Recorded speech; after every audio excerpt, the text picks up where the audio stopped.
bluebell system was pioneered by DEP over 20 years ago, and basically as a means to manage stormwater. And it's coupled with, it sort of partners with traditional stormwater sewers, catch basins, which move the water off of the street, and really capitalizing on and enhancing Staten Island's natural drainage corridors and wetlands. It also, in addition, so it operates to reduce the urban flooding and improve the local water quality, because you're not getting a lot of pollutants going into the local waterways, or as we call them, floatables, like water bottles and that kind of thing. But they're also a beautiful ecosystem and create a lovely habitat on Staten Island. And as we're sort of preparing for rising sea levels and climate change, bluebell systems, and that is sort of a really interesting tool in our toolkit for managing that citywide. So the overall strategies, as I mentioned, is basically a comprehensive stormwater management system that uses the existing wetlands. So it's coupling gray infrastructure, which is our storm sewers, and also building out a separate sanitary sewer system in Staten Island, which was one of New York City's last largely unsewered areas. Combining that with a means to collect that street runoff from the storm sewers and connect it to the wetlands. And where that connection point is happening, looking to install what are shorthand called BMPs, best management practices, so various sort of landscape solutions to accept that water, slow that water. And that really helps with the runoff and the localized flooding. So there's over 70 of these BMPs completed in Staten Island. And so this is a rough map that's broken down by drainage area. And then there are a variety of these, and I'll just sort of skip to some of the plans and images, and I'll walk you through each one. These are sort of the different typologies that we're working with. So this is a plan of an extended detention BMP, and what's happening here, right, is we have our storm sewer connection, and it's coming out here, and it sort of lands in this 4-bay pool where that really slows the water, and then as it moves through here to like a micro pool here, and then out into the stream, that water is slowed, and as it moves through the vegetation, it's sort of naturally filtered, right? And so what you're doing is really cleaning that water, but also cutting down on the velocity of the water, so you're not having erosion further downstream. So this is a photo of that in construction. And here's a photo of that completed. And this is in our blue heron drainage area. So really beautiful. The outlet stilling basin, this sort of happens at the end of a storm pipe. And it's really just to sort of a smaller, where less water is coming out. And it can sort of sit there, and it slows it, again, dealing with the erosion, but also allows debris to settle out into it that our staff can then come clean out and send it to landfill. So this is a before image, and this is after. So there's a new culvert head wall here as well. The pond retrofits, so this is working with an existing pond, but really redesigning it so that it performs better for stormwater management, primarily upgrading the pond outlets so that they can handle the additional flow from the storm sewer. So this is Mill Pond.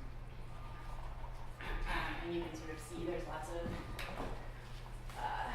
there's a fish ladder, got all sorts of good stuff.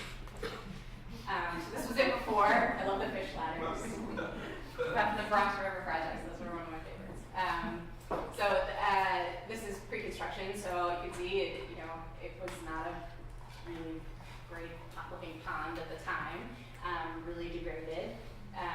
This is during construction, building out some bigger structures. And this is when it was completed, and this is during dry weather. And then you can see after Hurricane Ivan, it really performed really, really well, keeping all of that flow within the pond and not overtopping the edge.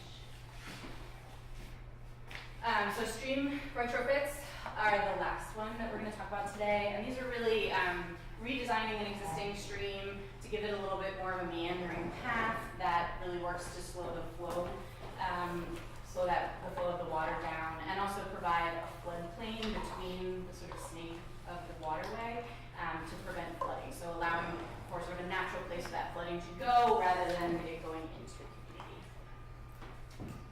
So here is one in construction, and there it is completed. And as we're doing this, we're also doing a lot of invasives removal and really creating a much healthier natural landscape here. So I want to talk to you guys a little bit about the design vocabulary that's been implemented here.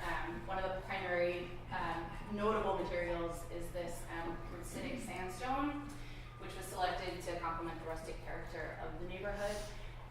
So you see that on head walls, weirs, that type of thing. And then native plantings that we can use to treat the water, stabilize the soil, increase diversity, and create a real habitat. These are sort of our different access points, so gates, railings, and we also have permeable pavers at our maintenance pads, using boulders nicely. Our signage has evolved. So this was the old signage, much of which is installed out in the Blue Belt. DEP went through a rebranding and development of a graphic template, which was in response to actually Design Commission's concerns about our signage and making sure that we had a real plan so that everything was consistent. So this was the revised branding that's starting to roll out. Glad you kept the duck. I love the duck. We also have graphics on our catch basins, sort of instructional signage so that folks don't pour things down in the catch basins, letting people know that this flows to the Blue Belt and flows to wetlands. So we do this in two different ways. One is sort of a cast iron plaque in the curb. We're also been using this puck, which we can put into the catch basin. And this is my last slide, which is just a really beautiful image of the Blue Belt in winter. I think one of the really winning aspects of this project is, it is an environmental solution. It is a economical solution. This working with green infrastructure in this manner is much less costly than doing the full storm sewer build out over huge swaths of land. But it also has a really beautiful impact on the community and really creating beautiful natural landscapes. So that's my last slide. That's great. Okay. Thanks for everybody. Oh, Alicia. Thank you, DEP. Thank you, everyone. This just really warms my heart. I wanted other commissioners to have a chance to fully appreciate the Blue Belt. Now I have two technical questions since I've got DEP. I will do my very best to answer without using me, but So, in the past 2 years, our total rainfall has gone up first 10 inches, now 20 inches. How is so that's number one question, and the other is the intensity. So DEP designs for the intensity of 2 inches an hour, about a 5-year storm. Has that changed? I have to get back to you on the specifics of that, but I can tell you that we are doing a lot of sort of forward thinking in how these can perform, with climate change. Yeah, and that we're sort of this is an old program for us, right. 25 years at this point, and we're now dealing with these changes much more head on, and thinking about how we can use this as a tool to combat that as well. And I think as more Blue Belts come down the pike and are designed, we have the opportunity to make sure that they can meet the challenges of the increased water. Yeah, because for so long we've been so focused on intensity, Yeah. but last year was a sheer volume. Yeah. And it's a matter of how fast the water can move through those systems. It's just an interesting question, because obviously, when you show that section of the stream, if that isn't designed right, oops. Yeah. So, and the last thing we want is one of these Blue Belts to fail, Right. or cause a community uproar. So anyway, I'd just be interested in, I know DEP is always very forward-thinking, but I just wasn't aware how it might be affecting, Blue Belts. Yeah, I can get you some more information on that. Anyway, Alicia, congratulations. if we say Staten Island has X many square miles, what percentage of that use is drained by Blue Belts? That's a great question. I'm It's going a to go lot. back to a About lot. 2/3, I think,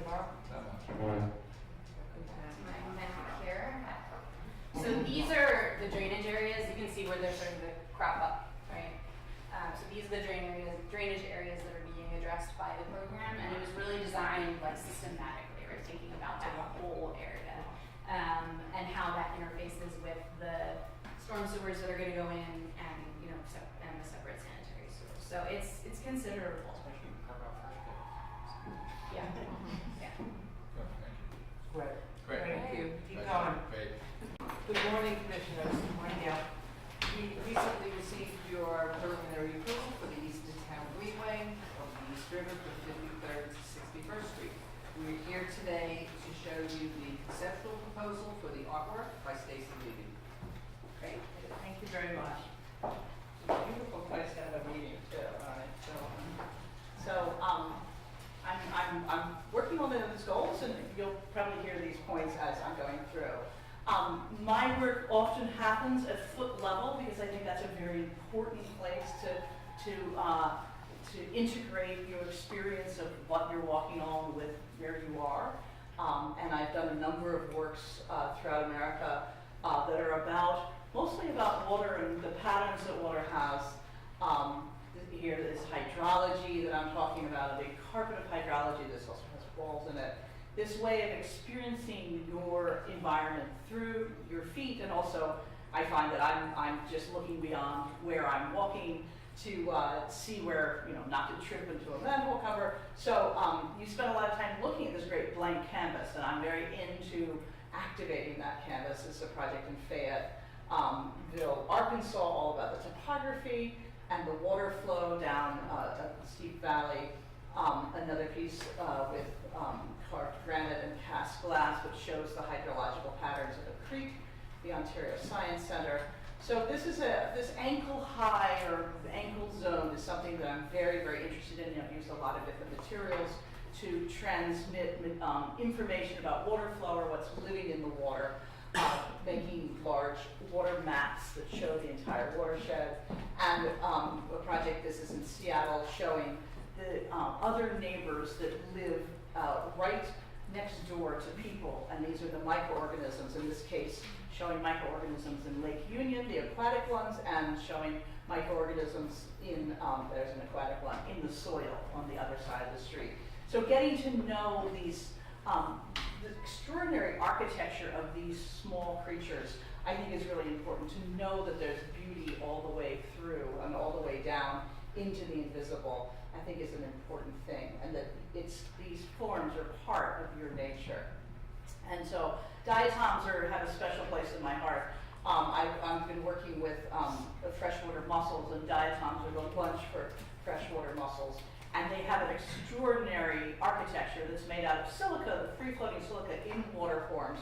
Diatoms are kind of, and that's mold, which is typical bread mold, which used to be something I didn't like, but now that I know this is gorgeous floral arrangement, I get kind of excited when I see my bread is moldy. So the idea of writing on pavement is something I've been doing quite a bit of throughout my career. But I do have a special affinity for these creatures. These are diatoms, they're microalgae. They're made from glass. They're taking their substance from the free-floating silica, and they're an extraordinary architecture, and that's like a half a teaspoon. And so they're really small. They're everywhere, and most people don't know about them. And I want to bring their presence forward in this world because they are the base of the food chain. Without diatoms, nothing would eat lunch. So it's very important that they're present, and the health of our waterways are calibrated by looking at what is swimming in them. And they have extraordinary forms too. So I want to take those patterns of the local diatoms that are swimming or floating or adhered in the East River and bring them onto the paving in a giant repeated pattern that fits together. And I want to cast those into the Hex Papers that are part of the New York park system. I had a very strong precedent. These are the Gaudi tiles. They're in the Passage de Gracia in Barcelona. If you've been to Barcelona, you've probably walked on these.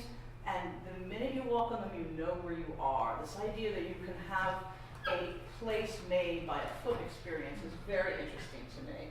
And so I've been influenced by those, and I'm thinking, okay, I'm going to create these pavers, where will they go? And I would like to have them moving throughout the park so that they could be at the art node, but also happening along the way. This is a piece of spaghetti park. It's long and narrow, so having all the art in one end seems a bit unfair because people are going to be crossing through. And also where there are these important nodes, I think that there should be some art that shows you, tells you, I am here, I am in this park. And so there's a single paver showing you how the pattern isn't, one paver isn't the pattern, you need 7 to make the whole pattern. So there you can see there's the single paver that has a third of the diatom material on it, and it gets sort of sent out into the rest of the pattern. So you need 7 blocks to make the full pattern. They were testing things out to see what these forms look like. They all would be ADA compliant, which means that they cannot rise or dip lower than 1/4 inch, and so that would be carefully calibrated so that there's a showing a third of the diatom there. The total depth cannot be more than 1/4 inch, so I can't go up 1/4 inch and down 1/4 inch. I have to keep it to split between the 1/8 and the 1/8, and so I'm very cognizant of working on the ground to not create a tripping hazard, to not have something that would impede anyone in any way. So there we're thinking about how these are going to be patterned, how they're going to work overall. Will there be a sort of meandering form, thin and thick? Will there be clusters? Will there be nodes? That's going to be worked out with this whole design team. And I'm very into working with the design team. I don't like to make an artist like, well, I want it to be this way. I like to get everyone's heads together and figure out what's going to work, and so that it does work in the long term. We're thinking also the possibility that maybe, I'm doing research right now with NOAA's fishery up in Milford, Connecticut. They're doing studies on East River microalgae or diatoms. I also happen to be from one of the great diatom area cities, which is Philadelphia, where they have the great collection of diatoms there at the Patrick Center. And I've been looking at various researchers too, so that these diatoms would be accurate to the East River.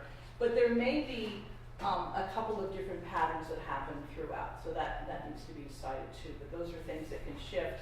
They would all be made on the same pavers that are going into the park. The Hex Papers that are passed by the company Wausau. I've been working directly with Wausau, and I already have gotten some back and forth with them because they love to work with artists, which is great, because not every company does, but they're very interested in altering their standard product to make it something more aesthetic. And so these would be the exact same, I think that's it. These would be the exact same pavers, but they would have this decorative element on it. And so they could be set in the same way that the other pavers are being set in. So this is a great way to make sure that this is a very durable material, a time-tested material, but this one has an added extra of reflecting the environment that you're staring at, looking at, and it's flowing right past you. So, thank you. Eloquently stated. Very nice. Thank you. We're always a little bit concerned about the maintenance of an artist's intervention in the landscape because we worry that over time there's a degradation that we're unable to control collectively. So is everyone convinced that this is something that can be maintained easily? Snow can be removed, the vehicles that go over it, or it's I impervious? assume this is precast concrete. Exactly. It's cast by the same company that's casting the rest. So the differential in depth, so it doesn't have to be flat, in other words. Okay. I mean, concrete has a life, Right, which is not eternal. right, but we've already signed off on those Right. papers generally, so the question really is, okay, that's good, that's my question, answered. I think Also it's discuss wonderful. the Yeah. portion and storage, should there be? Yes, so Oh, should okay. one, right, great, Right. good. And that is an important thing. It's being cast by a company that does supplies a lot of materials Right. for the whole landscape architecture world and New York City parks. They will keep both the recipe of what they're casting and the molds. I will have the molds too. And we were talking about how do you store things for the long time? It's like, I'm going to give everybody on this panel one, and when we need them in 20 years, we'll come back out. Good idea. will have a couple of Yeah. patches of other places. Perfect. Great idea. But we'll, because of the nature of casting concrete, you can make a lot of extras too. Good. Great. Is there informational signage? There will be, and I'm very interested in this idea that it's this pattern that compels you and then you find out more about it, because what they are and what they do is really important to me too. So there will be some signage, and talking about even like creating a possible website. And I hesitate because I always hate, it's like, there you are seeing the actual river, and there you are seeing an artwork that is showing you something that is otherwise invisible, and then you pick up your phone and look at it for more information. But signage can be expensive, so having a lot of updated information about Diatoms, it may actually end up having its own website so that you can look it up. And I'd certainly like to make some neckties and socks that are printed in this pattern. Thank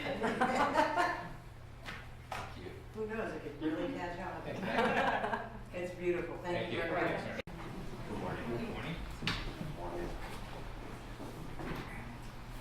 Can I start with? Please. Well, thank you very much for giving me this spectacular opportunity to be here with all of you today. I'm allowed to introduce my work, Orphan Poet. I would like to start talking briefly about my background. I was born in Cuba. I moved to New York in 2012 to pursue my career as a solo artist, being part of a collaboration in the previous years. So my work basically have been focused in this investigation with architecture in order to create social awareness through interventions in different places. In the case of this particular work that you're looking at this moment, is titled Katrina Chairs. It was presented at the Coachella Festival back in 2016. The piece talks a little bit about the aftermath of what happened with New Orleans after Katrina storm. So the idea is to set buildings on top of chairs in order to put them at a safe place. My work I've been seen in New York in different occasions in the past. In the case of this intervention that I did on Park Avenue back in 2013, the project intended to create some kind of a parallel city to the actual icons of New York. So as you can see here, there are these two pieces based on the Hensley building and the Cherry Netherland building. They are meant to be a sort of a snake that devours itself. To talk a little bit about this way of New York devouring itself and turning into a new beast somehow. So these two are also part of this project presented in New York at that year. This is the first attempt of introducing the word urban poet, and I want to continue to what is today. Urban poet, which is going to be located at the intersection of Atlantic Avenue and Conduit, which is being part of phase number 2 of the Atlantic Avenue that corresponds to Logan and Rockaway Boulevard. This site obviously has a tremendous potential, and for me, as an artist who is always worried about architecture, my intention is definitely to create a dialogue with the community in that sense. Here is a site, a specific spot where Urban Poet is going to be located. These are, I'm going to be showing several views of where how the area looks like. So you can see here, this is a very prominent area.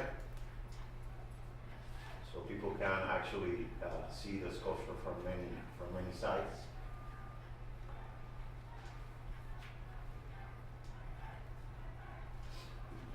Well, Urban Poet, and I have wrote this in the past, and let me read it out loud so I can, you can understand after my explanation.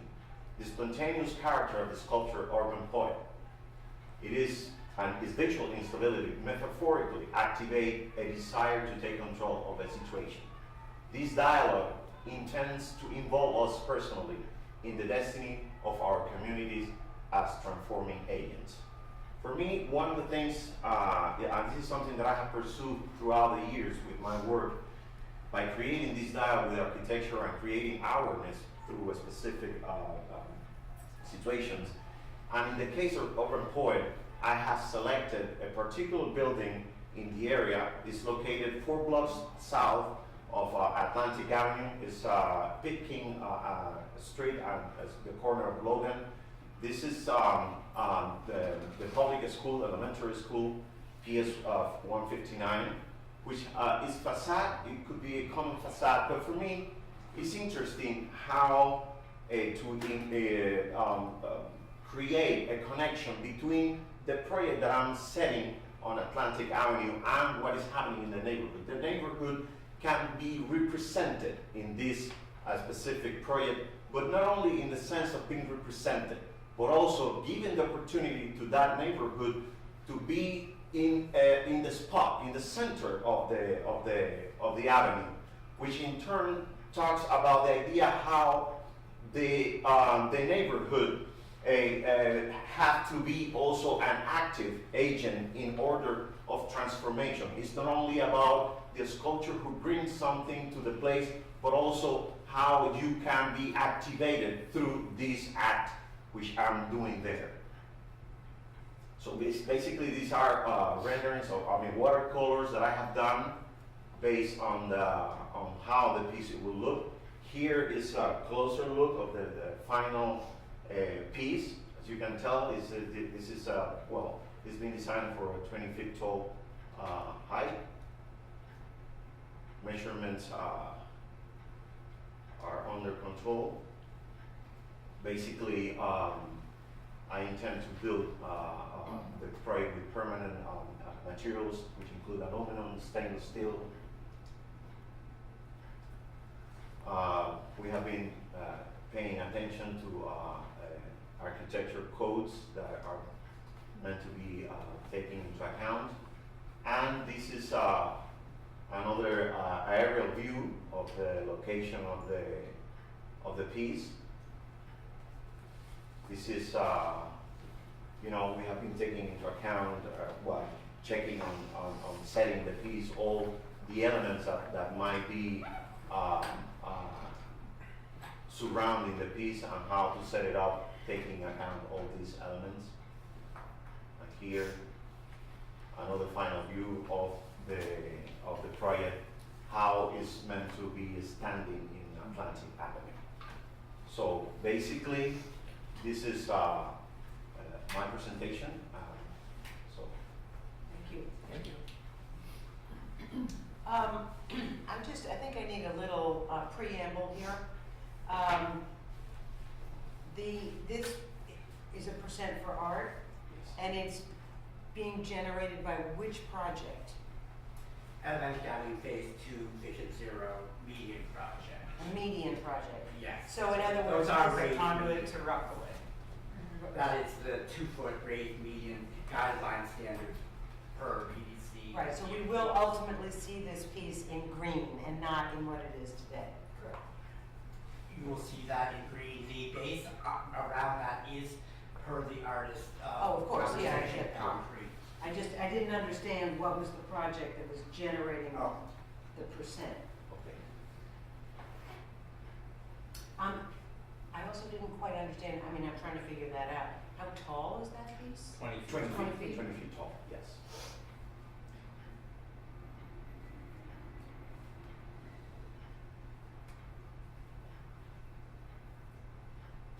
Maybe Is you need there to a- rewind the images back so you can see. No. I think it's perfectly. So conceptually, the facade of the elementary school in the community, right, is represented at the base of the sculpture, and is meant, as you say, in your lovely text about transforming communities. Mhm. But people have to, right, recognize that that's a community reference, and Well, convinced not that they- necessarily in that sense. Okay. Not necessarily. So, okay, so, but it's meant to represent, I guess, the built environment. The built environment of the area. That's definitely my pursuit in this case.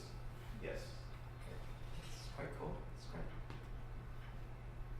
Is it, I mean, obviously there's a lovely reference to the fact that it's a children's school. Yes. And they actually may be observant enough to figure this They out. may be, yeah, I agree with that. You know, it's one of my goals in this sense, to create precisely a dialogue with the younger community in order for them to feel represented and obviously how they can actually transform the city. So the piece somehow put them already in place. You're young, but you're already there. So it's your moment, it's your time to take the opportunity. Just a piece of background, so the large development site to the north of this is the big city RFP that includes affordable housing and a new school as a result of the East New York rezoning. So, Okay. Is that the new school? No, this is. no, this is the old- referencing an existing school, but there's I a, have a question. yeah, there's a new Do you school. know if that school represented there is on the list of failing schools in the city? You found out? Just because I know what you're trying to say, Right. and it's really It's great. great. I just wanna make sure it's not one of those schools that they're looking to close or reorganize or get rid of the principal. Right. Good point. So I'm just curious about the location in the whole site, how that location was selected. Because it's this big boulevard Right, divide, but it's right? just A lot of kind people of go this to- long- so a I lot of don't- people are gonna be. I don't understand the Greenway project here, I guess. I don't understand the extent of the Greenway project either. And where this sits in the Greenway. Can you go If back? there Well- was there a plan of that? Go back to the. There's a phase 1 and phase 2, but I didn't, There's this, there's the map. there was no starting and end point, You had one slide. but it really needs it. Yeah. Yes. There. So the extent of the project, there's another one There's that's another one that shows dotted, the. right? It showed a phase 1, phase 2. Yeah, doesn't that's it? what Right, right, it's Really gonna get It way. doesn't show the. That was right in the beginning. She is. One more. No, that's not It's it. back. That's not One it. more? Keep going. Yeah. I guess while they're pulling that up, so this is part of a multi-phase DOT Yes. CPC There. capital project, right? Phase 1 was presented and approved by the commission, is in construction now. Mhm. That basically ran from Georgia to Logan Street. Oh, God. Just to the west of Georgia is the Atlantic Avenue Bridge, it's that sort of stone structure, that kind of thing. Phase 2 runs from Logan Street to Rockaway Boulevard. There are future phases, right, Olivia, currently in? Yeah, not currently Or funded. not currently funded, but in contemplation. And this break here is probably one of the most visible in that it is the sort of where you peel off and then head to the airport. Airport. So from It's an in the airport. phase 2 area, which was the limits that this percent project was sort of restricted to, from Logan to Rockaway, this was one of the higher profile, most visible sites. I agree. And where's the school on this? It is 4 blocks down. It's located here, here. It's peaking on Logan. So I went straight from here to here. Yeah, so there's a school here, there's another school here, and the new school is here. Right. So there's like a I see. row Got of it. schools. I wanted to bring the one that is lower to the. All of which will continue. I mean, there's also the new Yeah. project, but these are. I mean, I don't think there's any fear of the school closing. The reason they're building the new school is because there's this Yeah, of new course. school, so they're not gonna close the school. And might there be any interest or incentive spontaneously for, let's say, the kids to get onto the median to see the work of art more closely? I'm just wondering, will they cross and want to get close to it and see it? Well, one of the things that I took into account is, for instance, the size of the windows in the on the wheel. You can see it from afar. So that in some way avoids the fact of people trying to get into that specific area. Oh, there we go. Yeah.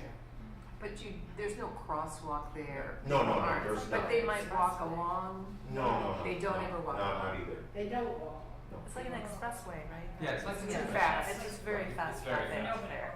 Yeah, no, And is there a provision? Because I don't know if you saw the first image that I showed with the watercolor with multiple windows that were like really tiny. And then, talking to each other, we realized that it would be ideal to create a larger, that one Yeah. specifically, to create larger windows so we can see it from afar and identify precisely what it is about. And is So there- now, is DOT maintaining the median and therefore this piece of art? Correct. Great, That's great. excellent, thank you so much. Very Thank you. Good morning. Good morning, good morning. So start right away. Good morning. My name is Borin Gallardo. Honored to be here. Thank you for having me. This is a project for the 30th Precinct Station House in the Bronx. This is some of my previous work. This is called Heaven Wheels Above You, and they are recycled hubcaps augmented with cast out-of-bond to cast architectural details. These are some of my woven pieces. This is called Deadly Poppy Field. This is all made out of debris netting and woven caution tape with recycled plastic bags. Another piece, basically, again, weaving and morphing trash bags. A lot of the work has to do with this element of transformation, taking a material that people despise or consider trash and pushing it to this transformative level. A lot of it is inspired by personal and social references. I was born in Italy but grew up in the Bronx. I moved there at a very young age, and so a lot of my work is about transforming the urban surroundings and being inspired by the materials that are around me, and sort of alchemically transforming, extrapolating beauty in unexpected places. This is called Green Unplugged. This is called With Us is Personal. It's made out of recycled grocery bags. This is called Green Unplugged. It's an installation view at Macmillan. So a lot of the work also becomes a metaphor about environmentalism, the need to recycle, the need to preserve the environment.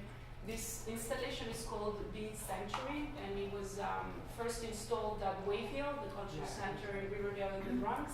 So it became sort of inspired by the beehives there. It became a metaphor for basically, it's called Bee Sanctuary with two E's, pointing to both bee, the insect, and to be, the verb. So it's inviting us, or cautioning us, to be sanctuary to nature, but also to be sanctuary socially, sort of reflecting on the current political situation with immigration and so forth. So those are sort of hanging components with live plants in it. This is another project that I did in Brooklyn, in the Fort Greene Community Park, where we're invited to activate an underused community park that was underused due to the powers of gentrification. So here we did an interactive sculpture where the community and locals were invited to sort of break together what then became a playground. This is a project done this September in collaboration with the Bronx Museum of the Arts and Science. So in this project we did a collaborative installation with hair, which became a signifier for cultural identity and status, and then a group of dreamers shared their experience and their status of being dreamers through a public program, and so it became sort of a project highlighting the current situation with the dreamers at this point in history. So this is another part of the installation. The background was reflected. Now to what is at stake, the project site, the 40th Precinct House. This is the location in the Bronx. It's going to be located between Mount-Haven and the Melrose section of the Bronx. This is the area perimeter where it's going to be placed. This is the surrounding area, which includes right across the street the University Prep High School. We're very close to St. Mary's Park, and there are a number of public schools, also public school P2, 77. In the back, we have the Juvenile Horizon Center, where there's also another percent for our project. And then there's the subway overline. This is another view here from St. Anne's Avenue. Again, the perimeter. So St. Anne's and 149th Street. And then Westchester Avenue here in the back. That's the aerial view, the green rooftop of the building. And then here there is a huge, enormous, very extensive fence that extends all along the block, and then also delineates the parking space, the prospect parking space of the police officers. This is the proposal, and what guided my proposal was this question: how can the new 40th Precinct Station House contribute to re-envisioning police-community relations? So this was what, at the heart of the project, and also at heart for me and my own sort of intention for the project. So I did a lot of groundwork and in terms of the research and went out and interviewed, I did a lot of street interviews, so some of the people I interviewed is a school teacher, a passerby, and then I interviewed some of the police officers at a precinct visit that we did. And then I went to a couple of council meetings also. From these interviews, I gathered the text, and what was interesting to me is that a lot of the words used by the interviewees ended up being the same, so I cross-referenced the words that they both were using. A lot of them were using words like transparency, security, civility, and it sort of came forward to me that both parties, although sometimes thought of as very different, really want the same thing. So this came to the foreground to me as this idea of, okay, identification, like meeting grounds, and so this sort of was the main inspiration for the project. And so I decided to do an intervention along the perimeter of the fence outside that I mentioned earlier, and to re-envision the fence as a shared space rather than a barrier, and a place also that would point to this metaphor of identification.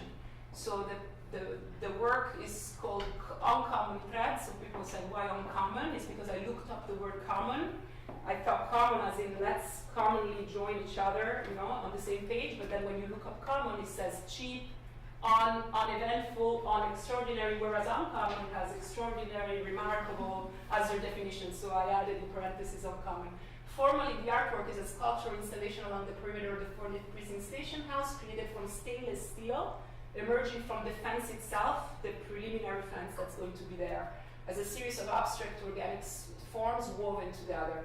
So conceptually, the artwork is a metaphor for unity, where weaving, having two elements coming together becomes this metaphor, suggesting the possibility of the police precinct fence as an interface for police-community relations instead of a barrier.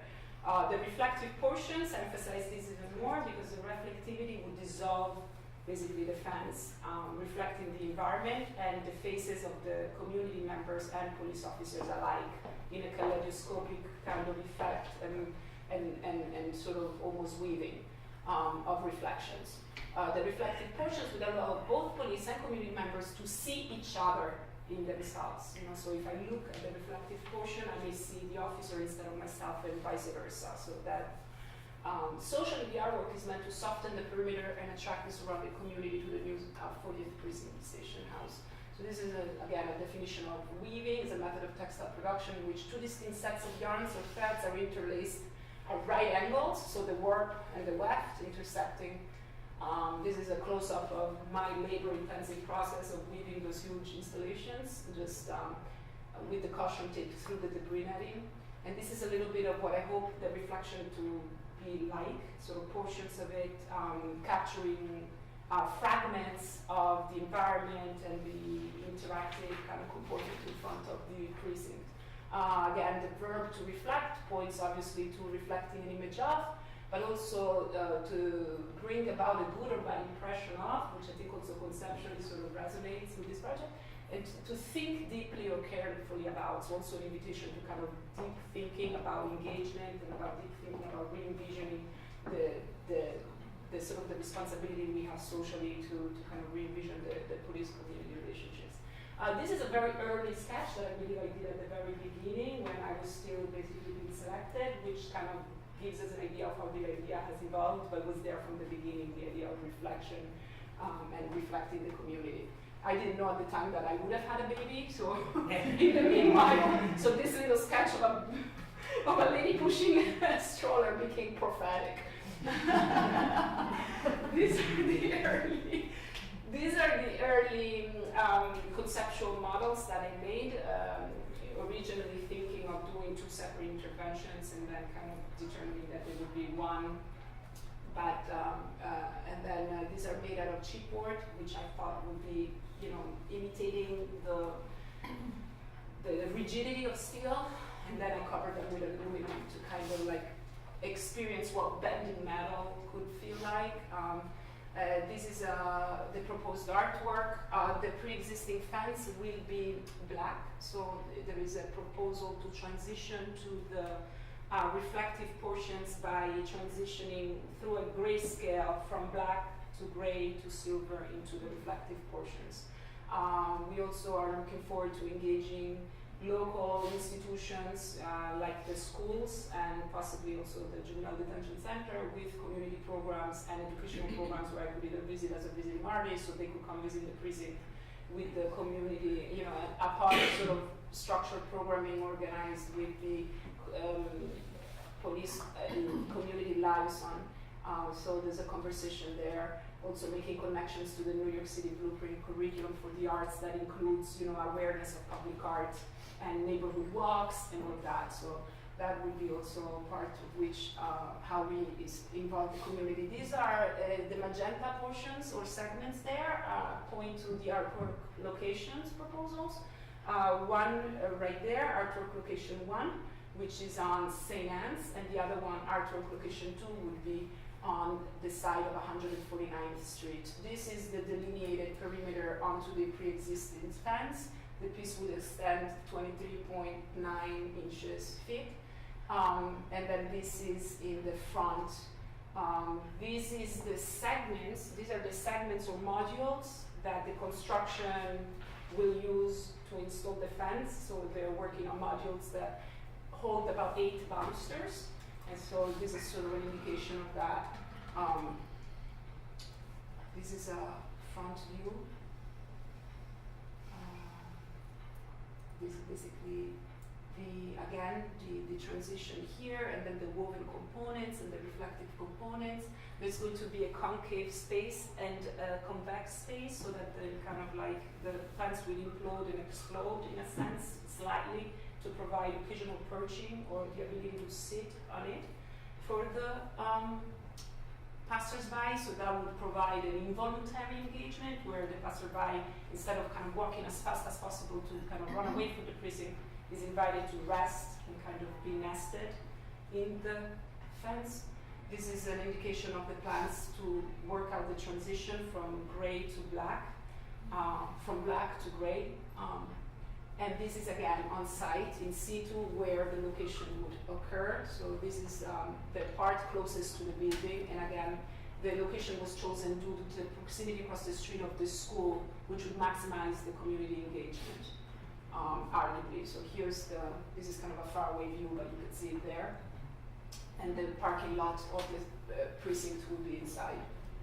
This is the front view of the building, where the second location there, delineated by the segmented red area, is on the right-hand side, immediately next to the community room. So this will also provide a teaser for the passerby who doesn't get to see what's in the back, sort of an anticipation of what's to come around the corner. And also sort of a marking of or a highlighting of the community room next to it, which, as you know, is the first in its history to be created. These are some of the samples which I have here. This is a sample of one of the fabricators that we are seriously considering provided. And then the silver orbit, the stainless steel. It's going to be stainless steel rectangular tubing. The mirror polish finish is the reflective portions, and then the grit random orbit finish is the silver. Serret Metalworks, we are in very, very close courtship here for them to be the fabricators. I paid a number of visits to them already. They love the project. They're really excited to build it. It will occur through a combination of manual labor, machine bending. They're sort of expert at this, and they have specifically customized some machines to make special kinds of bends that they say they just purposely over the years developed to allow for sort of very intricate kind of bending jobs. So it would be basically a combination of hand bending, custom machine bending, and blacksmithing for the fabrication component. I will obviously direct the bending process to ensure that desired effects are achieved, and the fact that they're in Brooklyn ensures the ability to kind of be present, which is one of the points I really wanted to, one of the things I really wanted in a fabricator is to be close, to be able to participate in the process. These are some of their works that sort of showcase their ability to bend metal in very unorthodox fashions. This is another slide again, where the portion of the transition is illuminated. The reflective portion right now is sort of planned to be at eye level. so that when the passers-by come by, they're able to reflect themselves there. And this is pretty much what we're thinking. Again, the metaphor guiding principle conceptually being unity as a metaphor for the weaving, being this sort of signifier for unity of two different elements coming together, and then the identification and reflectivity as an invitation to kind of bear this idea that identification is possible with the other. This is a metaphor for this particular setting, but also in general, you know, a lot of the problems we have come from the failure to identify with the other. And then this is, I think, a metaphor that sort of calls for this deeper reflection, and also I'm looking forward to developing programming within memory institutions to kind of make this a reality that is also owned by the community. So before the construction, during, and after. Thank you. Sorry for so fast. Thank you. Thank you. So I stay here for the questions? Yeah. It's a very, I mean, the trajectory of your work is really beautiful and extremely thoughtful. And I appreciate the environmental justice quality behind a lot of your pieces. I guess just, you know, it's hard to tell from the maquette and that, but how intentional do you actually want people to sit on this artwork? Mm-hmm. In other words, there's a lot of the reflectivity and obviously it sort of somewhat almost like a flower, in fact, coming out of the fence will attract one's eye. But I'm just wondering how important that aspect is for you. Yeah, I did not want it to be a bench per se, really fully developed into the bench that may invite like the local homeless to sleep over or anything like that serious, you know, so we kind of stayed minimal, but we did want to kind of create this idea of nesting and possible perching. So I think more of this as a perch or I'm sorry the term buttress, I guess. A leaning rail. So that it's really possible to sit on it safely, you know, but without basically it really be a total bench, you know, in the sort of technical sense. So the implosions and it was more about having the fence breathe or behave like it's breathing as much as possible. I wanted to kind of push this idea with being organic and it's more evident here with this kind of like almost nest-like quality of metal behaving like something soft rather than something very rigid. I don't know if that answers the question. Yes, absolutely. Okay, Thank you. thank you.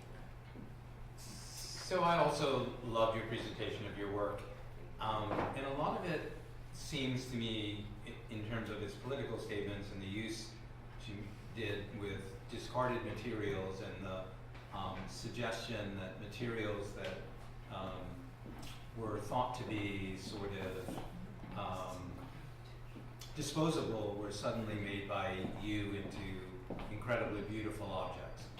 Yet this work, by your choice of stainless steel, makes a kind of formidable presence that seems sort of, I don't know, to me at least, a little bit inconsistent with the overall tone and ambitions of the work. And it creates, I think, a sort of visual statement that's sort of imposing, and despite the attempt to make it look flexible, kind of rigid, its reflectivity, its rigidity, even though it's made to look slightly flexible, is so radically different than the works you presented to us earlier, which I think have so much power to them because of their conceptual basis and their political basis.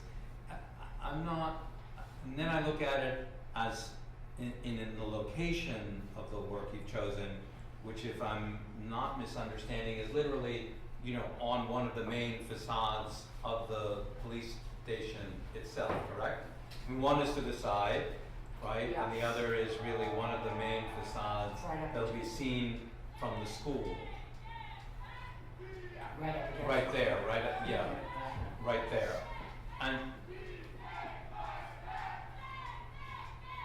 There. so we're not, I guess, I'm not understanding that image with the image you just showed with the happy people of the neighborhood enjoying it. This is not going to be an easy, the cars are going to be coming in and out. It's not going to be an easy place necessarily to be nesting and looking at yourself. Police stations are, despite everybody's efforts, maybe to the contrary, are kind of scary places where this looks great, but here it just, I'm troubled a little bit. Maybe this is just my view. I don't know if any of my colleagues have similar views.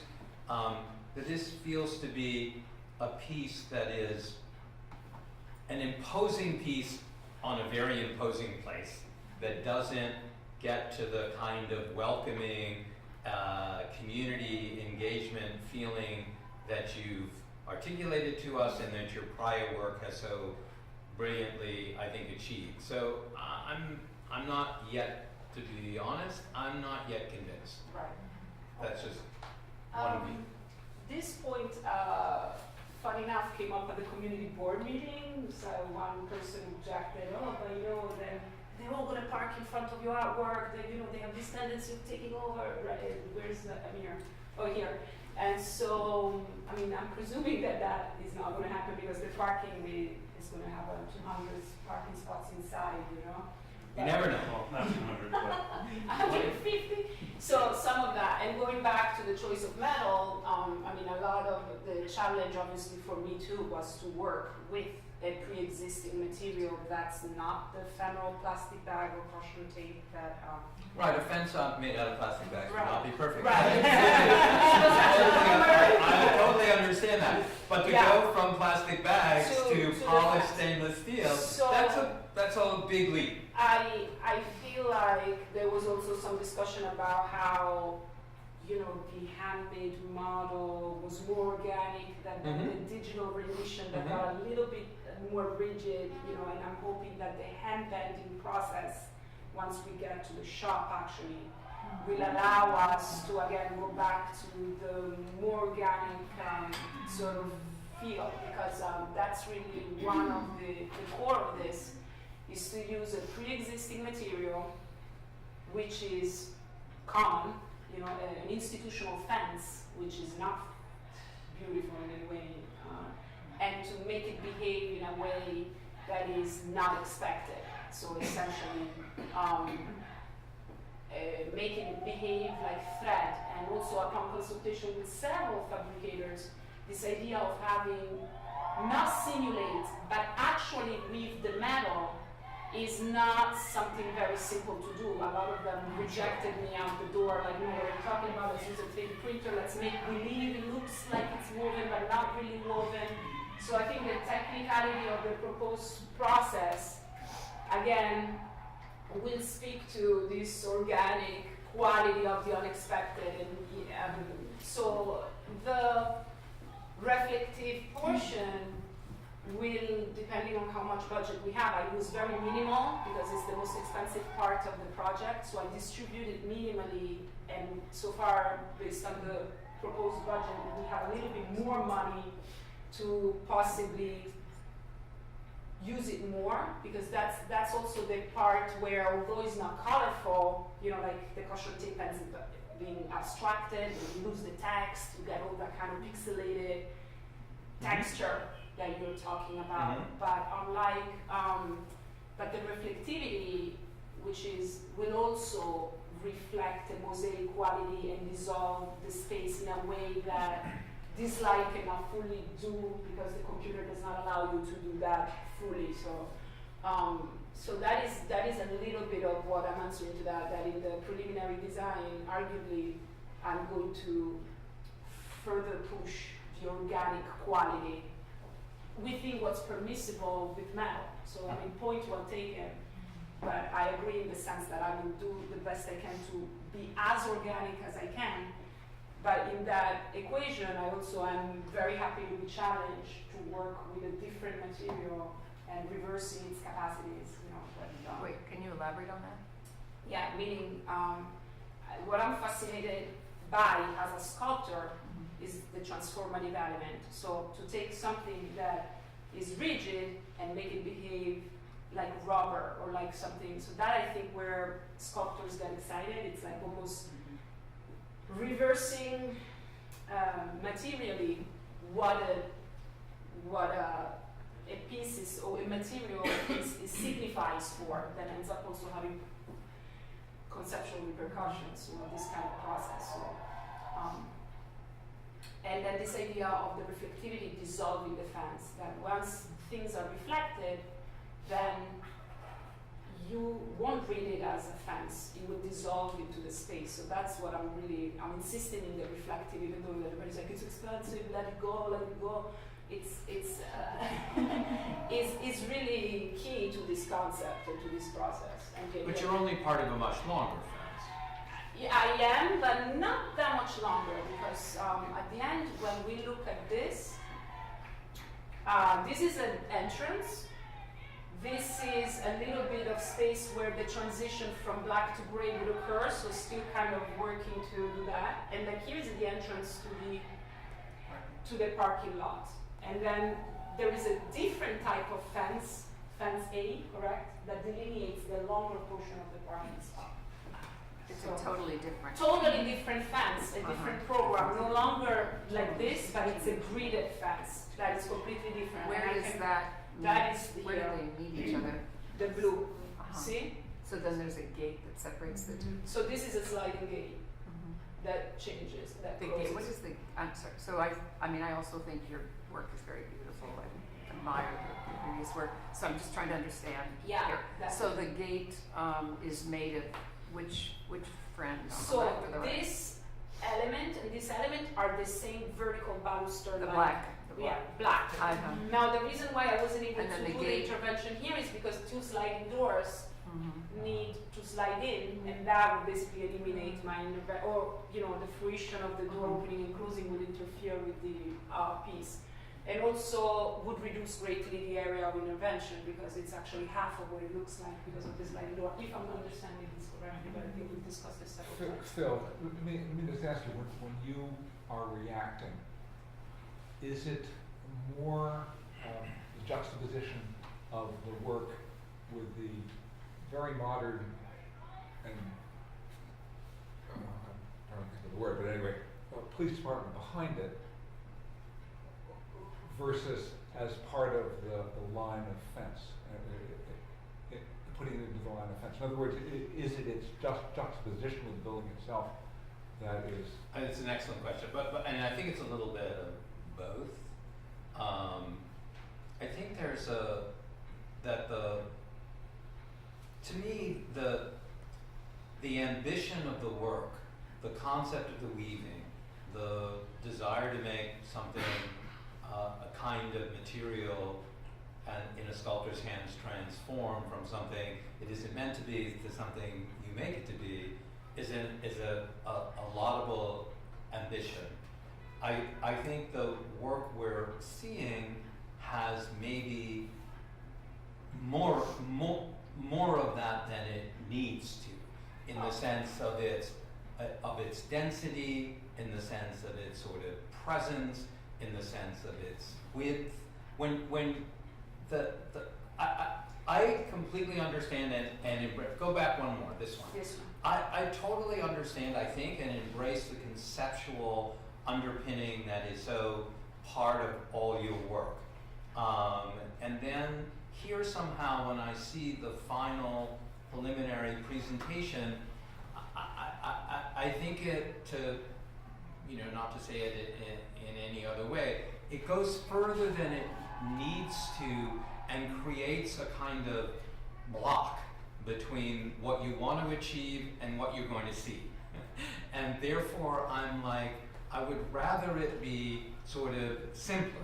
I would rather it be less dense. I would rather it be somehow more consistent with the ambitions you've articulated and the work that you've done, this seems too monumental, too much of a sort of public art sculpture that could be anywhere on Park Avenue or, you know, at the Whitney on its terrace. And I hope someday you'll be there. But Thank you. and it could be. But as a part of a public art intervention in a fence that you're trying to use to embrace the community, it feels like it might put people off rather than welcoming them. It doesn't feel welcoming to me at all. So I was gonna maybe get And at. I'm only one person on Yeah, it, right. so I just don't want to be the only one out here. Who's the most articulate? No, I'm not the most articulate. I just wanted to come at it from the material point of view, because I do appreciate the intention of this transformation Yeah, from that's the nice. fence to being That's this very other, nice. to being a fence Yeah. again. But I keep thinking about your earlier work, which is, you know, the way you're weaving something and it becomes something else, right? And it gets a rigidity. And so here you're working with material that really doesn't want to do this, right? There's like the reason the guys don't want to, they're like, this is difficult, is that it's really difficult. Because I keep looking and trying to understand a 1/4 inch to 3/4 inch thick piece of stainless steel being, it doesn't want to bend. It is the strongest metal besides titanium. So you're really like bending it like it's a piece of sheet metal, and it's not. So to get that arc and everything is going to be tremendous amount of labor. Okay, and then so the question is, you know, so what does that mean to do that with that material and using the, so there's this kind of delicate balance between the thickness of the material that you have and what you're trying to get it to do. How you work with the materials, because you truly understand the plastic and what its limits are. But I feel that there's maybe a disconnect here with the material. I keep thinking of what a brick wants to do. There's that famous saying, you know, of what a brick wants to be. Not that you want to have the stainless steel do what it wants to do, but it's difficult. And I'm looking at sharp edges. I mean, I'm sure many people have said these kinds of things. And I love stainless steel. It's like my favorite material. You know, I love it. So I just, you know, I'm just concerned about what it wants to do. These are legitimate concerns, and I think that to sort of answer that and provide context of the process we've been through to get here, is earlier proposals included, you know, translations of my plastic woven pieces into solid, you know, proposing basically taking portions of my plastic woven pieces and then casting them, which was even more forced, you know, upon that actually deeper inspection of actually kind of and consultations with polystalics and pretty expert people at I the think end. we all like the metal. I don't think that there's anything. We're fine with the metal and we're fine with the integration. So it just jumps out of the facade and the fence in a way that undermines, to my way of thinking, what you want to achieve conceptually. It makes a statement of monumentality that's inconsistent, I would say, with your work and your objectives, that just sort of leaps out and says, you know, hey, I'm amazing, you know, I can take stainless steel, I can twist it, I can weave it, I can do it, I can reflect you. It's just doing, it's like too macho. It's sort of in your face. Sort of. I think it's a scale. I think for me it's a scale issue. It's just trying to you are aware understand. that this is 6 feet. It's not like No, but I'm responding to this too. I'm just trying to understand the scale of the elements and that you're weaving them like a basket kind of weaving. And fences are often woven. There's wire fences. It's not uncommon to weave a fence. And this is extremely interesting. I'm quite taken and in a way thrilled with your ideas about the weaving and what you showed. And I thought about, in a sort of cerebral way, and you had said that earlier, of the complexity of the relations between the police and the community, and I very much appreciated the weaving and dynamic of that. So I do appreciate that part of it and what I have seen you achieve.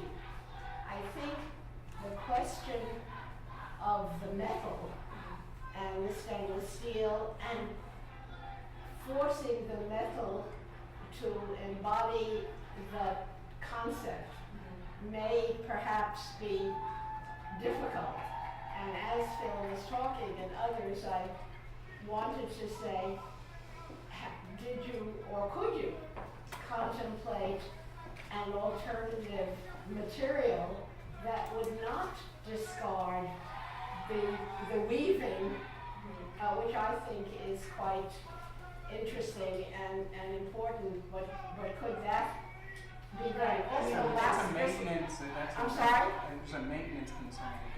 Yeah, there is a maintenance, but I don't know if there's another, I'm simply asking. We've explored like fiberglass, other things, but then in terms of durability and just the longevity, that this it was strongly suggested that I stick to something like metal. And again, conceptually, I'm going to defend the choice of making metal do something unlikely. And to kind of strive to do that. In terms of the, size and monumentality of it, I could see taking that comment and maybe, because I think there's different comments. One is about monumentality, scale, and intimidation in a sense. Yes, exactly. One is more about the materiality itself being sort of forced, I'm going to stick with the materiality being forced. Because I think it's just, I hate to, say mention other artists, but like it's kind of, we make metal look like a balloon, I'm not going to mention a specific person. Okay? Like just, I don't know, just a reference out there. Just, came up with the top of my head. This is something that I think it's something that I want to defend. And then the monumentality, I definitely don't want it to be something that intimidates or that augments the intimidation. The intention is exactly the opposite. So if we need to scale down, create more porousness, disperse it in a different way, those are all things that I'm completely open to considering, because this is digital metal. So I am actually welcoming that as because that would be completely against the intention of the work.